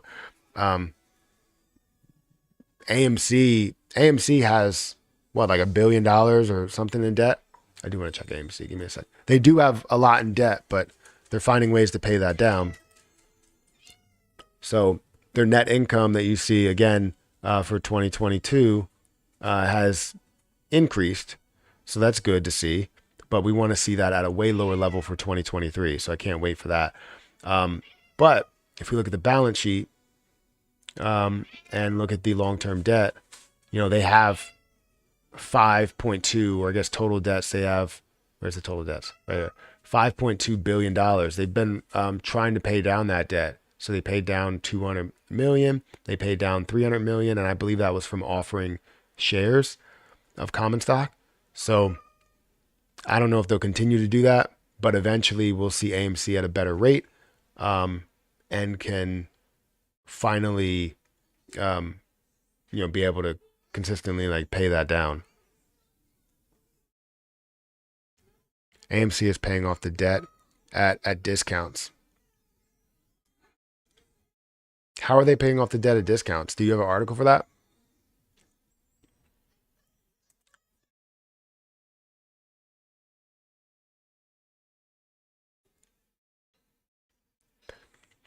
Okay, Matt. Thanks for hanging out. See you later. Yep, I'll see you later. They have 10% burned and 30% added to liquidity and 150 billion coins. What are you talking about? All right, guys. I think I'm pretty much out of here. I wanted to just check. I was actually supposed to get out of here like 10 minutes ago, but I love talking about the stock market. It's just, I don't really get as much traction on a lot of the stock market videos that I make. So when I talk about Netflix or I talk about Meta or something like that, it's not really motivation to make it when you don't really get the amount of views that you would expect to make or want to. So eventually, hopefully we can get back into talking about stocks a lot more because I love the stock market. I also love the crypto market. So anyways, I got to get out of here, guys. Hit that like button, hit that subscribe button. If you guys want to sign up for Robinhood today, feel free to sign up for Robinhood. Use my link that's in the chat. It also should be in the description somewhere. But I'm going to get out of here before this next ad plays. And I'll catch you guys in the next one. Thank you. See ya.